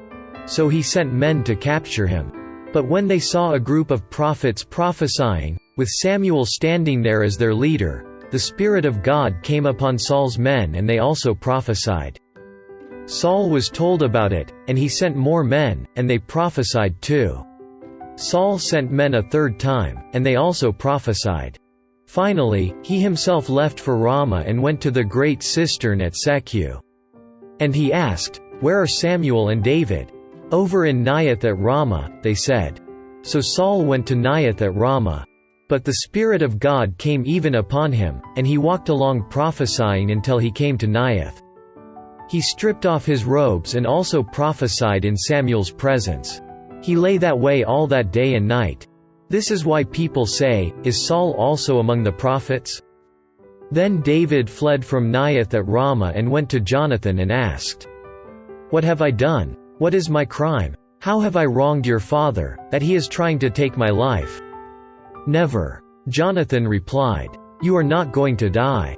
Look, my father doesn't do anything, great or small, without confiding in me. Why would he hide this from me? It's not so." But David took an oath and said, "Your father knows very well that I have found favor in your eyes." And he has said to himself, "Jonathan must not know this or he will be grieved. Yet as surely as the Lord lives and as you live, there is only a step between me and death." Jonathan said to David, "Whatever you want me to do, I'll do for you." So David said, "Look, tomorrow is the new moon festival, and I am supposed to dine with the king. But let me go and hide in the field until the evening of the day after tomorrow. If your father misses me at all, tell him, 'David earnestly asked my permission to hurry to Bethlehem,' his hometown, because an annual sacrifice is being made there for his whole clan. If he says, 'Very well,' then your servant is safe. But if he loses his temper, you can be sure that he is determined to harm me. As for you, show kindness to your servant, for you have brought him into a covenant with you before the Lord. If I am guilty, then kill me yourself. Why hand me over to your father?" "Never." Jonathan said. "If I had the least inkling that my father was determined to harm you, wouldn't I tell you?" David asked, "Who will tell me if your father answers you harshly?" "Come," Jonathan said, "let's go out into the field." So they went there together. Then Jonathan said to David, "By the Lord, the God of Israel, I will surely sound out my father by this time the day after tomorrow. If he is favorably disposed toward you, will I not send you word and let you know? But if my father is inclined to harm you, may the Lord deal with me, be it ever so severely, if I do not let you know and send you away safely. May the Lord be with you as he has been with my father. But show me unfailing kindness like that of the Lord as long as I live, so that I may not be killed. And do not ever cut off your kindness from my family, not even when the Lord has cut off every one of David's enemies from the face of the earth." So Jonathan made a covenant with the house of David, saying, "May the Lord call David's enemies to account." And Jonathan had David reaffirm his oath out of love for him, because he loved him as he loved himself. Then Jonathan said to David, "Tomorrow is the new moon festival. You will be missed, because your seat will be empty. The day after tomorrow, toward evening, go to the place where you hid when this trouble began, and wait by the stone easel. I will shoot 3 arrows to the side of it, as though I were shooting at a target. Then I will send a boy and say, 'Go, find the arrows.' If I say to him, 'Look, the arrows are on this side of you, bring them here,' then come, because as surely as the Lord lives, you are safe, there is no danger. But if I say to the boy, 'Look, the arrows are beyond you,' then you must go, because the Lord has sent you away. And about the matter you and I discussed, remember, the Lord is witness between you and me forever." So David hid in the field, and when the new moon festival came, the king sat down to eat. He sat in his customary place by the wall, opposite Jonathan, and Abner sat next to Saul, but David's place was empty. Saul said nothing that day, for he thought, "Something must have happened to David to make him ceremonially unclean, surely he is unclean." But the next day, the 2nd day of the month, David's place was empty again. Then Saul said to his son Jonathan, "Why hasn't the son of Jesse come to the meal, either yesterday or today?" Jonathan answered, "David earnestly asked me for permission to go to Bethlehem. He said, 'Let me go, because our family is observing a sacrifice in the town and my brother has ordered me to be there. If I have found favor in your eyes, let me get away to see my brothers.' That is why he has not come to the king's table." Saul's anger flared up at Jonathan and he said to him, "You son of a perverse and rebellious woman. Don't. I know that you have sided with the son of Jesse to your own shame and to the shame of the mother who bore you. As long as the son of Jesse lives on this earth, neither you nor your kingdom will be established. Now send and bring him to me, for he must die. Why should he be put to death? What has he done?" Jonathan asked his father. But Saul hurled his spear at him to kill him. Then Jonathan knew that his father intended to kill David. Jonathan got up from the table in fierce anger on that 2nd day of the month. He did not eat, because he was grieved at his father's shameful treatment of David. In the morning Jonathan went out to the field for his meeting with David. He had a small boy with him. And he said to the boy, "Run and find the arrows I shoot." As the boy ran, he shot an arrow beyond him. When the boy came to the place where Jonathan's arrow had fallen, Jonathan called out after him, "Isn't the arrow beyond you?" Then he shouted, "Hurry! Go quickly! Don't stop!" The boy picked up the arrow and returned to his master. The boy knew nothing of all this, only Jonathan and David knew. Then Jonathan gave his weapons to the boy and said, "Go, carry them back to town." After the boy had gone, David got up from the south side of the stone and bowed down before Jonathan 3 times, with his face to the ground. Then they kissed each other and wept together, but David wept the most. Jonathan said to David, "Go in peace, for we have sworn friendship with each other in the name of the Lord. Saying, 'The Lord is witness between you and me, and between your descendants and my descendants forever.'" Then David left, and Jonathan went back to the town. David went to Nob, to Ahimelech the priest. Ahimelech trembled when he met him, and asked, "Why are you alone? Why is no one with you?" David answered Ahimelech the priest, "The king charged me with a certain matter and said to me, 'No one is to know anything about your mission and your instructions. As for my men, I have told them to meet me at a certain place. Now then, what do you have on hand? Give me 5 loaves of bread, or whatever you can find." But the priest answered David, "I don't have any ordinary bread on hand, however. There is some consecrated bread here, provided the men have kept themselves from women."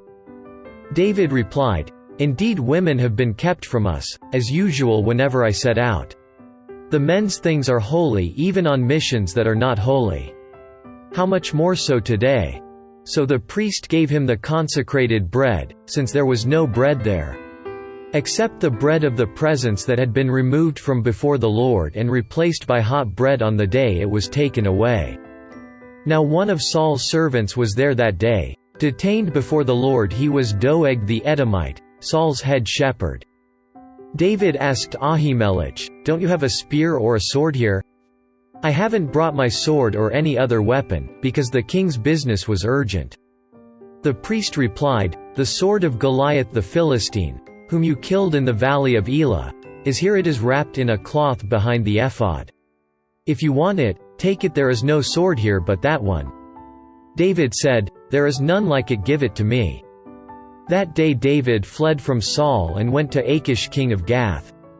But the servants of Achish said to him, "Isn't this David, the king of the land? Isn't he the one they sing about in their dances? Saul has slain his thousands, and David his tens of thousands?" David took these words to heart and was very much afraid of Achish king of Gath. So he pretended to be insane in their presence and while he was in their hands. He acted like a madman, making marks on the doors of the gate and letting saliva run down his beard. Achish said to his servants, "Look at the man. He is insane. Why bring him to me? Am I so short of madmen that you have to bring this fellow here to carry on like this in front of me? Must this man come into my house?" David left Gath and escaped to the cave of Adullam. When his brothers and his father's household heard about it, they went down to him there. All those who were in distress or in debt or discontented gathered around him, and he became their leader. About 400 men were with him. From there David went to Mizpah in Moab and said to the king of Moab, "Would you let my father and mother come and stay with you until I learn what God will do for me?" So he left them with the king of Moab, and they stayed with him as long as David was in the stronghold. But the prophet Gad said to David, "Do not stay in the stronghold. Go into the land of Judah." So David left and went to the forest of Hereth. Now Saul heard that David and his men had been discovered. And Saul, spear in hand, was seated under the tamarisk tree on the hill at Gibeah, with all his officials standing around him. Saul said to them, "Listen, men of Benjamin. Will the son of Jesse give all of you fields and vineyards? Will he make all of you commanders of thousands and commanders of hundreds? Is that why you have all conspired against me? No one tells me when my son makes a covenant with the son of Jesse. None of you is concerned about me or tells me that my son has incited my servant to lie in wait for me, as he does today." But Doeg the Edomite, who was standing with Saul's officials, said, "I saw the son of Jesse come to Ahimelech son of Ahitub at Nob. Ahimelech inquired of the Lord for him. He also gave him provisions and the sword of Goliath the Philistine." Then the king sent for the priest Ahimelech son of Ahitub and his father's whole family, who were the priests at Nob, and they all came to the king. Saul said, "Listen now, son of Ahitub." "Yes, my lord," he answered. Saul said to him, "Why have you conspired against me, you and the son of Jesse? Giving him bread and a sword and inquiring of God for him, so that he has rebelled against me and lies in wait for me, as he does today?" Ahimelech answered the king, "Who of all your servants is as loyal as David, the king's son-in-law, captain of your bodyguard and highly respected in your household? Was that day the first time I inquired of God for him? Of course not. Let not the king accuse your servant or any of his father's family, for your servant knows nothing at all about this whole affair." But the king said, "You will surely die, Ahimelech, you and your father's whole family." Then the king ordered the guards at his side, "Turn and kill the priests of the Lord, because they too have sided with David." They knew he was fleeing, yet they did not tell me. But the king's officials were not willing to raise a hand to strike the priests of the Lord. The king then ordered Doeg, "You turn and strike down the priests." So Doeg the Edomite turned and struck them down. That day he killed 85 men who wore the linen ephod. He also put to the sword Nob, the town of the priests, with its men and women, its children and infants, and its cattle, donkeys and sheep. But Abiathar, a son of Ahimelech son of Ahitub, escaped and fled to join David. He told David that Saul had killed the priests of the Lord. Then David said to Abiathar, "That day, when Doeg the Edomite was there, I knew he would be sure to tell Saul. I am responsible for the death of your father's whole family. Stay with me. Don't be afraid. The man who is seeking your life is seeking mine also. You will be safe with me." When David was told, "Look, the Philistines are fighting against Keilah and are looting the threshing floors," He inquired of the Lord, saying, "Shall I go and attack these Philistines?" The Lord answered him, "Go, attack the Philistines and save Keilah." But David's men said to him, "Here in Judah we are afraid. How much more, then, if we go to Keilah against the Philistine forces?" Once again David inquired of the Lord, and the Lord answered him, "Go down to Keilah, for I am going to give the Philistines into your hand." So David and his men went to Keilah, fought the Philistines and carried off their livestock. He inflicted heavy losses on the Philistines and saved the people of Keilah. Now Abiathar son of Ahimelech had brought the ephod down with him when he fled to David at Keilah. Saul was told that David had gone to Keilah.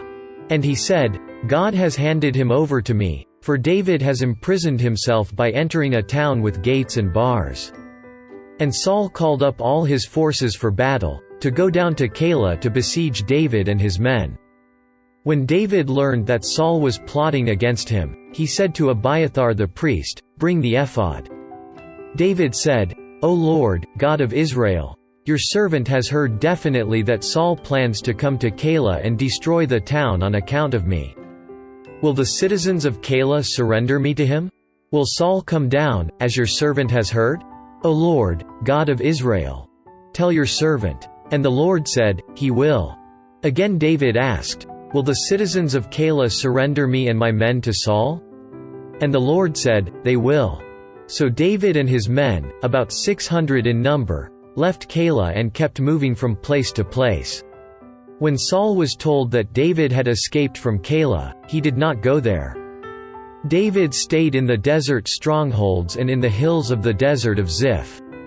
Day after day Saul searched for him, but God did not give David into his hands. While David was at Horesh in the desert of Ziph, he learned that Saul had come out to take his life.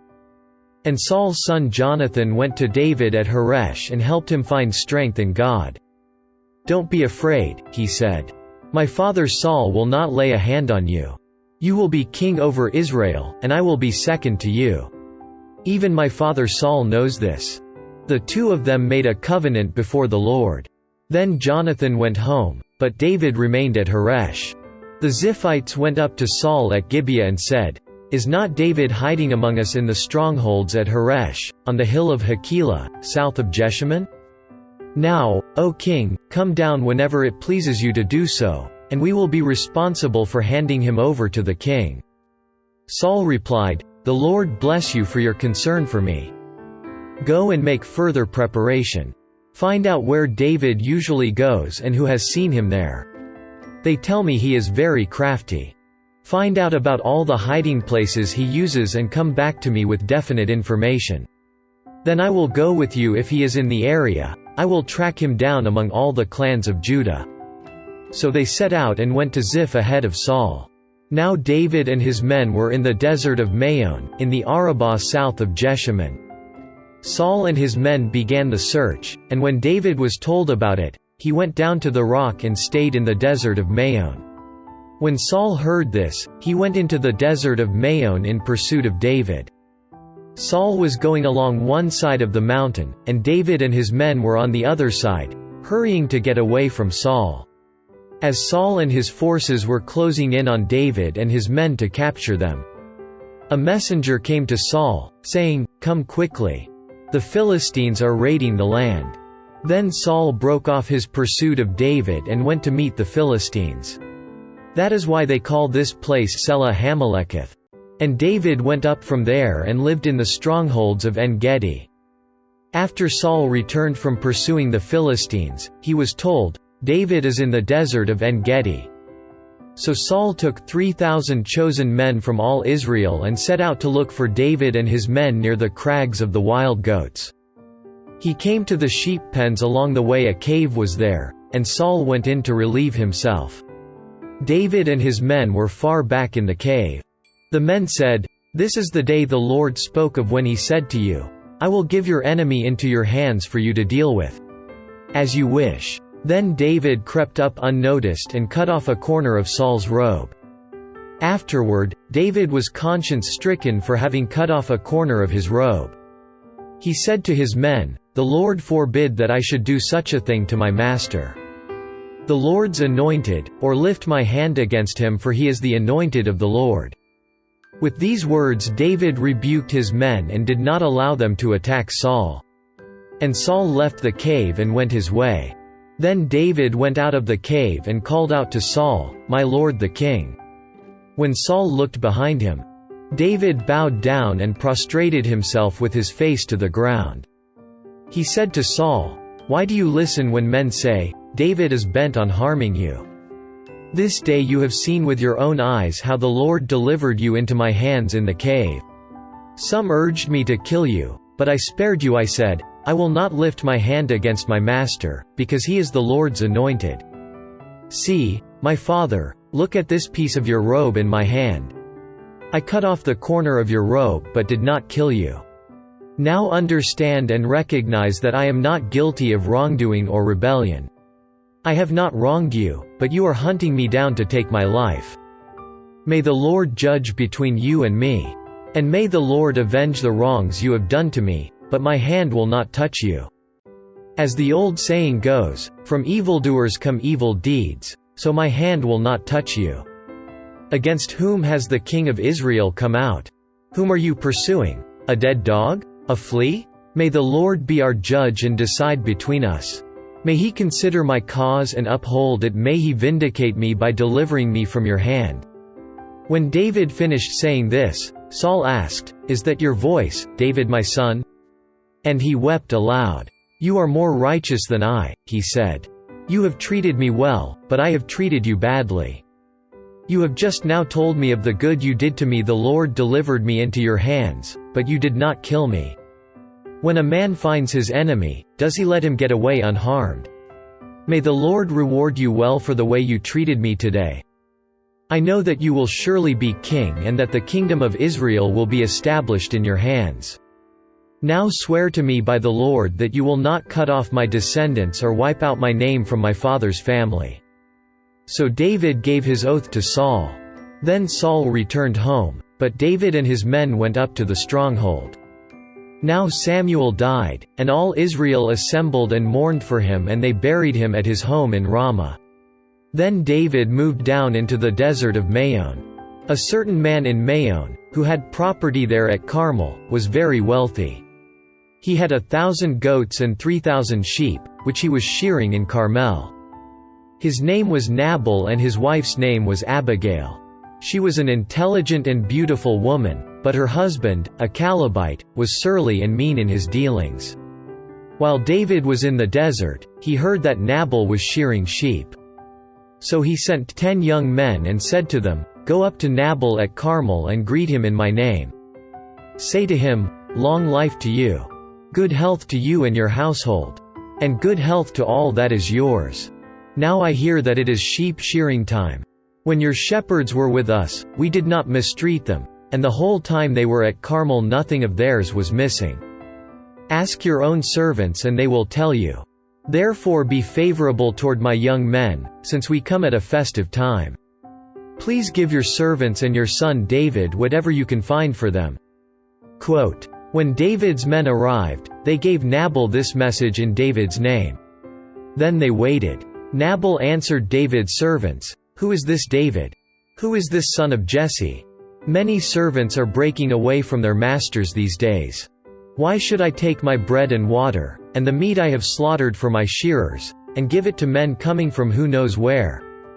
David's men turned around and went back. When they arrived, they reported every word. David said to his men, "Put on your swords." So they put on their swords, and David put on his. About 400 men went up with David, while 200 stayed with the supplies. One of the servants told Nabal's wife Abigail, "David sent messengers from the desert to give our master his greetings, but he hurled insults at them. Yet these men were very good to us. They did not mistreat us, and the whole time we were out in the fields near them nothing was missing.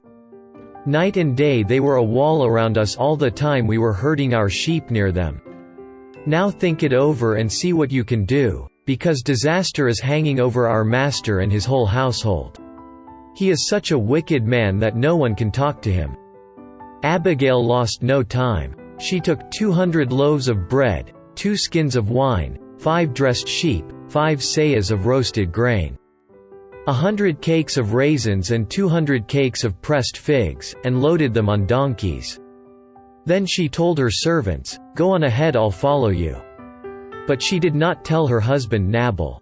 As she came riding her donkey into a mountain ravine, there were David and his men descending toward her, and she met them. David had just said, "It's been useless all my watching over this fellow's property in the desert so that nothing of his was missing. He has paid me back evil for good. May God deal with David, be it ever so severely, if by morning I leave alive one male of all who belong to him." When Abigail saw David, she quickly got off her donkey and bowed down before David with her face to the ground. She fell at his feet and said, "My lord, let the blame be on me alone. Please let your servant speak to you, hear what your servant has to say. May my lord pay no attention to that wicked man Nabal. He is just like his name is fool, and folly goes with him. But as for me, your servant, I did not see the men my master sent.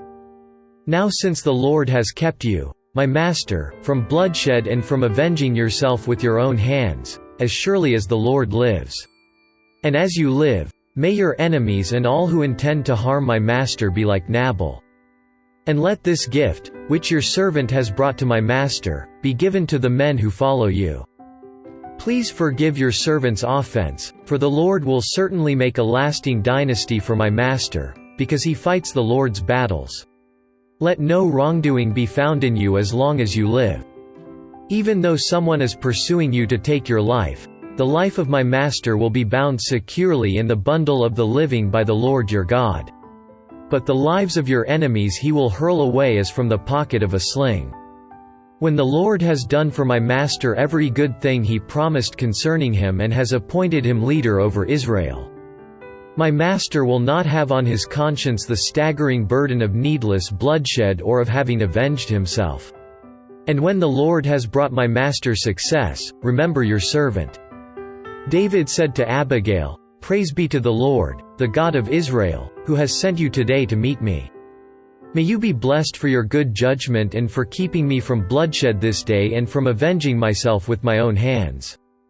Otherwise, as surely as the Lord, the God of Israel, lives, who has kept me from harming you, if you had not come quickly to meet me, not one male belonging to Nabal would have been left alive by daybreak." Then David accepted from her hand what she had brought him and said, "Go home in peace. I have heard your words and granted your request." When Abigail went to Nabal, he was in the house holding a banquet like that of a king. He was in high spirits and very drunk. So she told him nothing until daybreak. Then in the morning, when Nabal was sober, his wife told him all these things, and his heart failed him and he became like a stone. About 10 days later, the Lord struck Nabal and he died. When David heard that Nabal was dead, he said, "Praise be to the Lord, who has upheld my cause against Nabal for treating me with contempt. He has kept his servant from doing wrong and has brought Nabal's wrongdoing down on his own head." Then David sent word to Abigail, asking her to become his wife. His servants went to Carmel and said to Abigail, "David has sent us to you to take you to become his wife." She bowed down with her face to the ground and said, "Here is your maidservant, ready to serve you and wash the feet of my master's servants." Abigail quickly got on a donkey and, attended by her 5 maids, went with David's messengers and became his wife. David had also married Ahinoam of Jezreel, and they both were his wives. But Saul had given his daughter Michal, David's wife, to Paltiel son of Laish, who was from Gallim. The Ziphites went to Saul at Gibeah and said, "Is not David hiding on the hill of Hachilah, which faces Jeshimon?" So Saul went down to the desert of Ziph, with his 3,000 chosen men of Israel, to search there for David. Saul made his camp beside the road on the hill of Hachilah facing Jeshimon, but David stayed in the desert. When he saw that Saul had followed him there, he sent out scouts and learned that Saul had definitely arrived. Then David set out and went to the place where Saul had camped. He saw where Saul and Abner son of Ner, the commander of the army, had lain down. Saul was lying inside the camp, with the army encamped around him. David then asked Ahimelech the Hittite and Abishai son of Zeruiah, Joab's brother, "Who will go down into the camp with me to Saul?" "I'll go with you," said Abishai.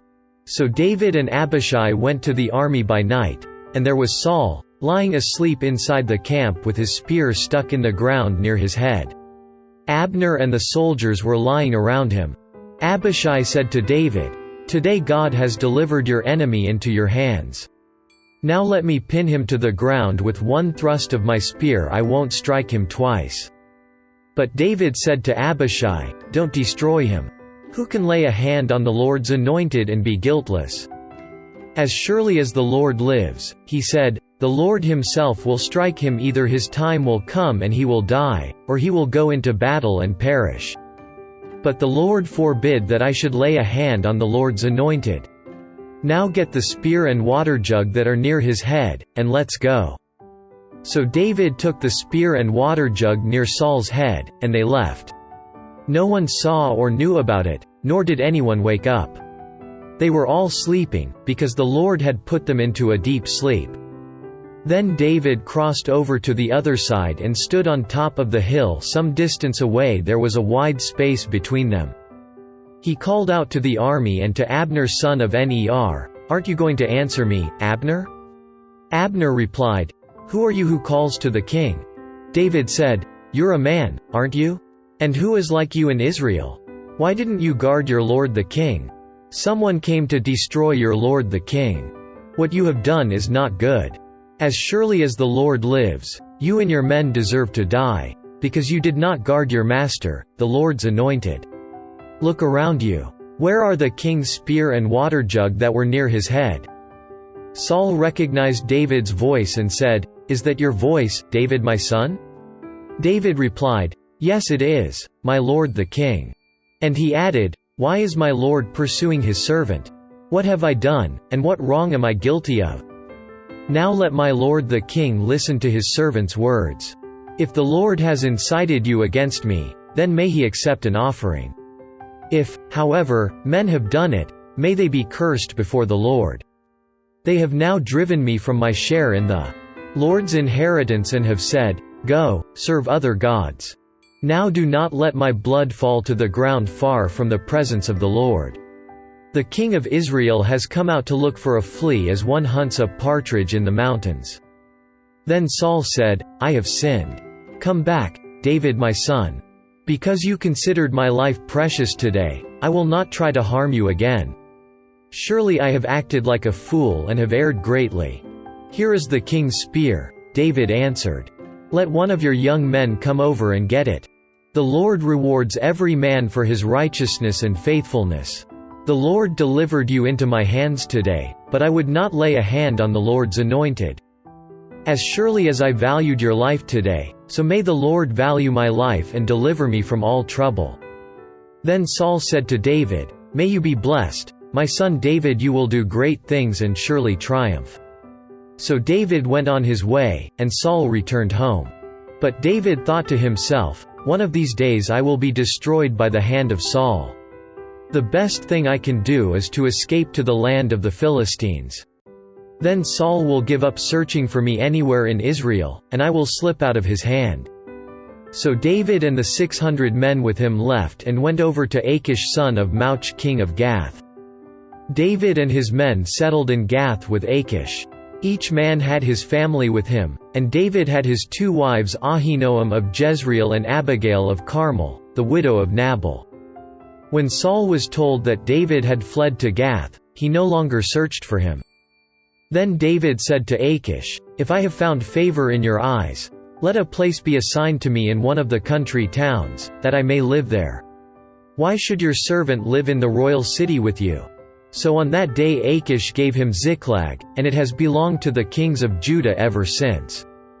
David lived in Philistine territory a year and 4 months. Now David and his men went up and raided the Geshurites, the Girzites and the Amalekites. From ancient times these peoples had lived in the land extending to Shur and Egypt. Whenever David attacked an area, he did not leave a man or woman alive, but took sheep and cattle, donkeys and camels, and clothes. Then he returned to Achish. When Achish asked, "Where did you go raiding today?" David would say, "Against the Negev of Judah," or, "Against the Negev of Jerahmeel," or, "Against the Negev of the Kenites." He did not leave a man or woman alive to be brought to Gath. For he thought, they might inform on us and say, "This is what David did." And such was his practice as long as he lived in Philistine territory. Achish trusted David and said to himself, "He has become so odious to his people, the Israelites, that he will be my servant forever." In those days the Philistines gathered their forces to fight against Israel. Achish said to David, "You must understand that you and your men will accompany me in the army." David said, "Then you will see for yourself what your servant can do." Achish replied, "Very well, I will make you my bodyguard for life." Now Samuel was dead, and all Israel had mourned for him and buried him in his own town of Ramah. Saul had expelled the mediums and spiritists from the land. The Philistines assembled and came and set up camp at Shunem, while Saul gathered all the Israelites and set up camp at Gilboa. When Saul saw the Philistine army, he was afraid. Terror filled his heart. He inquired of the Lord, but the Lord did not answer him by dreams or Urim or prophets. Saul then said to his attendants, "Find me a woman who is a medium, so I may go and inquire of her." "There is one in Endor," they said. So Saul disguised himself, putting on other clothes, and at night he and 2 men went to the woman. "Consult a spirit for me," he said, "and bring up for me the one I name." But the woman said to him, "Surely you know what Saul has done. He has cut off the mediums and spiritists from the land. Why have you set a trap for my life to bring about my death?" Saul swore to her by the Lord, "As surely as the Lord lives, you will not be punished for this." Then the woman asked, "Whom shall I bring up for you?" "Bring up Samuel," he said. When the woman saw Samuel, she cried out at the top of her voice and said to Saul, "Why have you deceived me? You are Saul." The king said to her, "Don't be afraid. What do you see?" The woman said, "I see a spirit coming up out of the ground." "What does he look like?" he asked. "An old man wearing a robe is coming up," she said. Then Saul knew it was Samuel, and he bowed down and prostrated himself with his face to the ground. Samuel said to Saul, "Why have you disturbed me by bringing me up?" "I am in great distress," Saul said. "The Philistines are fighting against me, and God has turned away from me. He no longer answers me, either by prophets or by dreams. So I have called on you to tell me what to do." Samuel said, "Why do you consult me, now that the Lord has turned away from you and become your enemy? The Lord has done what he predicted through me. The Lord has torn the kingdom out of your hands and given it to one of your neighbors, to David. Because you did not obey the Lord or carry out his fierce wrath against the Amalekites, the Lord has done this to you today. The Lord will hand over both Israel and you to the Philistines, and tomorrow you and your sons will be with me. The Lord will also hand over the army of Israel to the Philistines." Immediately Saul fell full length on the ground, filled with fear because of Samuel's words. His strength was gone, for he had eaten nothing all that day and night. When the woman came to Saul and saw that he was greatly shaken, she said, "Look, your maidservant has obeyed you. I took my life in my hands and did what you told me to do. Now please listen to your servant and let me give you some food so you may eat and have the strength to go on your way." He refused and said, "I will not eat." But his men joined the woman in urging him, and he listened to them. He got up from the ground and sat on the couch. The woman had a fattened calf at the house, which she butchered at once. She took some flour, kneaded it and baked bread without yeast. Then she set it before Saul and his men, and they ate. That same night they got up and left. The Philistines gathered all their forces at Aphek, and Israel camped by the spring in Jezreel. As the Philistine rulers marched with their units of hundreds and thousands, David and his men were marching at the rear with Achish. The commanders of the Philistines asked, "What about these Hebrews?" Achish replied, "Is this not David, who was an officer of Saul king of Israel? He has already been with me for over a year, and from the day he left Saul until now, I have found no fault in him." But the Philistine commanders were angry with him and said, "Send the man back, that he may return to the place you assigned him. He must not go with us into battle, or he will turn against us during the fighting. How better could he regain his master's favor than by taking the heads of our own men? Isn't this the David they sang about in their dances? Saul has slain his thousands, and David his tens of thousands?" So Achish called David and said to him, "As surely as the Lord lives, you have been reliable, and I would be pleased to have you serve with me in the army. From the day you came to me until now, I have found no fault in you, but the rulers don't approve of you. Turn back and go in peace, do nothing to displease the Philistine rulers." "But what have I done?" asked David. "What have you found against your servant from the day I came to you until now? Why can't I go and fight against the enemies of my lord the king?" Achish answered, "I know that you have been as pleasing in my eyes as an angel of God. Nevertheless, the Philistine commanders have said, 'He must not go up with us into battle.' Now get up early, along with your master's servants who have come with you, and leave in the morning as soon as it is light." So David and his men got up early in the morning to go back to the land of the Philistines, and the Philistines went up to Jezreel. David and his men reached Ziklag on the third day. Now the Amalekites had raided the Negev and Ziklag. They had attacked Ziklag and burned it, and had taken captive the women and all who were in it, both young and old. They killed none of them, but carried them off as they went on their way. When David and his men came to Ziklag, they found it destroyed by fire and their wives and sons and daughters taken captive. So David and his men wept aloud until they had no strength left to weep. David's two wives had been captured, Ahinoam of Jezreel and Abigail, the widow of Nabal of Carmel. David was greatly distressed because the men were talking of stoning him. Each one was bitter in spirit because of his sons and daughters. But David found strength in the Lord his God. Then David said to Abiathar the priest, the son of Ahimelech, "Bring me the ephod." Abiathar brought it to him. And David inquired of the Lord, "Shall I pursue this raiding party? Will I overtake them?" "Pursue them," he answered. "You will certainly overtake them and succeed in the rescue." David and the 600 men with him came to the Besor ravine, where some stayed behind. For 200 men were too exhausted to cross the ravine. But David and 400 men continued the pursuit. They found an Egyptian in a field and brought him to David. They gave him water to drink and food to eat, part of a cake of pressed figs and 2 cakes of raisins. He ate and was revived, for he had not eaten any food or drunk any water for 3 days and 3 nights. David asked him, "To whom do you belong, and where do you come from?" He said, "I am an Egyptian, the slave of an Amalekite. My master abandoned me when I became ill 3 days ago. We raided the Negev of the Kerethites and the territory belonging to Judah and the Negev of Caleb. And we burned Ziklag." David asked him, "Can you lead me down to this raiding party?" He answered, "Swear to me before God, that you will not kill me or hand me over to my master, and I will take you down to them." He led David down, and there they were, scattered over the countryside, eating, drinking and reveling because of the great amount of plunder they had taken from the land of the Philistines and from Judah.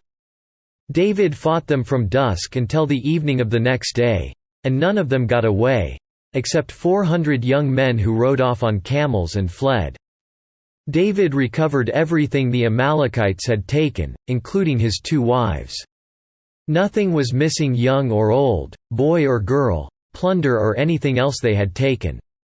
David brought everything back. He took all the flocks and herds, and his men drove them ahead of the other livestock, saying, "This is David's plunder." Then David came to the 200 men who had been too exhausted to follow him and who were left behind at the Besor ravine. They came out to meet David and the people with him. As David and his men approached, he greeted them. But all the evil men and troublemakers among David's followers said, "Because they did not go out with us, we will not share with them the plunder we recovered. However, each man may take his wife and children and go." David replied, "No, my brothers, you must not do that with what the Lord has given us. He has protected us and handed over to us the forces that came against us. Who will listen to what you say? The share of the man who stayed with the supplies is to be the same as that of him who went down to the battle. All will share alike." David made this a statute and ordinance for Israel from that day to this. When David arrived in Ziklag, he sent some of the plunder to the elders of Judah, who were his friends, saying, "Here is a present for you from the plunder of the Lord's enemies." He sent it to those who were in Bethel, Ramoth Negev and Jattir. To those in Aroer, Siphmoth, Eshtemoa. And Rakel, to those in the towns of the Jerahmeelites and the Kenites. To those in Hormah, Bor Ashan, Athach. And Hebron, and to those in all the other places where David and his men had roamed. Now the Philistines fought against Israel. The Israelites fled before them, and many fell slain on Mount Gilboa. The Philistines pressed hard after Saul and his sons, and they killed his sons Jonathan, Abinadab and Malchi-Shua. The fighting grew fierce around Saul, and when the archers overtook him, they wounded him critically. Saul said to his armor-bearer, "Draw your sword and run me through, or these uncircumcised fellows will come and run me through and abuse me." But his armor-bearer was terrified and would not do it, so Saul took his own sword and fell on it. When the armor-bearer saw that Saul was dead, he too fell on his sword and died with him. So Saul and his 3 sons and his armor-bearer and all his men died together that same day. When the Israelites along the valley and those across the Jordan saw that the Israelite army had fled and that Saul and his sons had died, they abandoned their towns and fled. And the Philistines came and occupied them. The next day, when the Philistines came to strip the dead, they found Saul and his 3 sons fallen on Mount Gilboa. They cut off his head and stripped off his armor. And they sent messengers throughout the land of the Philistines to proclaim the news in the temple of their idols and among their people. They put his armor in the temple of the Ashtoreths and fastened his body to the wall of Beth-shan. When the people of Jabesh-Gilead heard of what the Philistines had done to Saul, all their valiant men journeyed through the night to Beth-shan. They took down the bodies of Saul and his sons from the wall of Beth-shan and went to Jabesh, where they burned them. Then they took their bones and buried them under a tamarisk tree at Jabesh, and they fasted 7 days. Amen.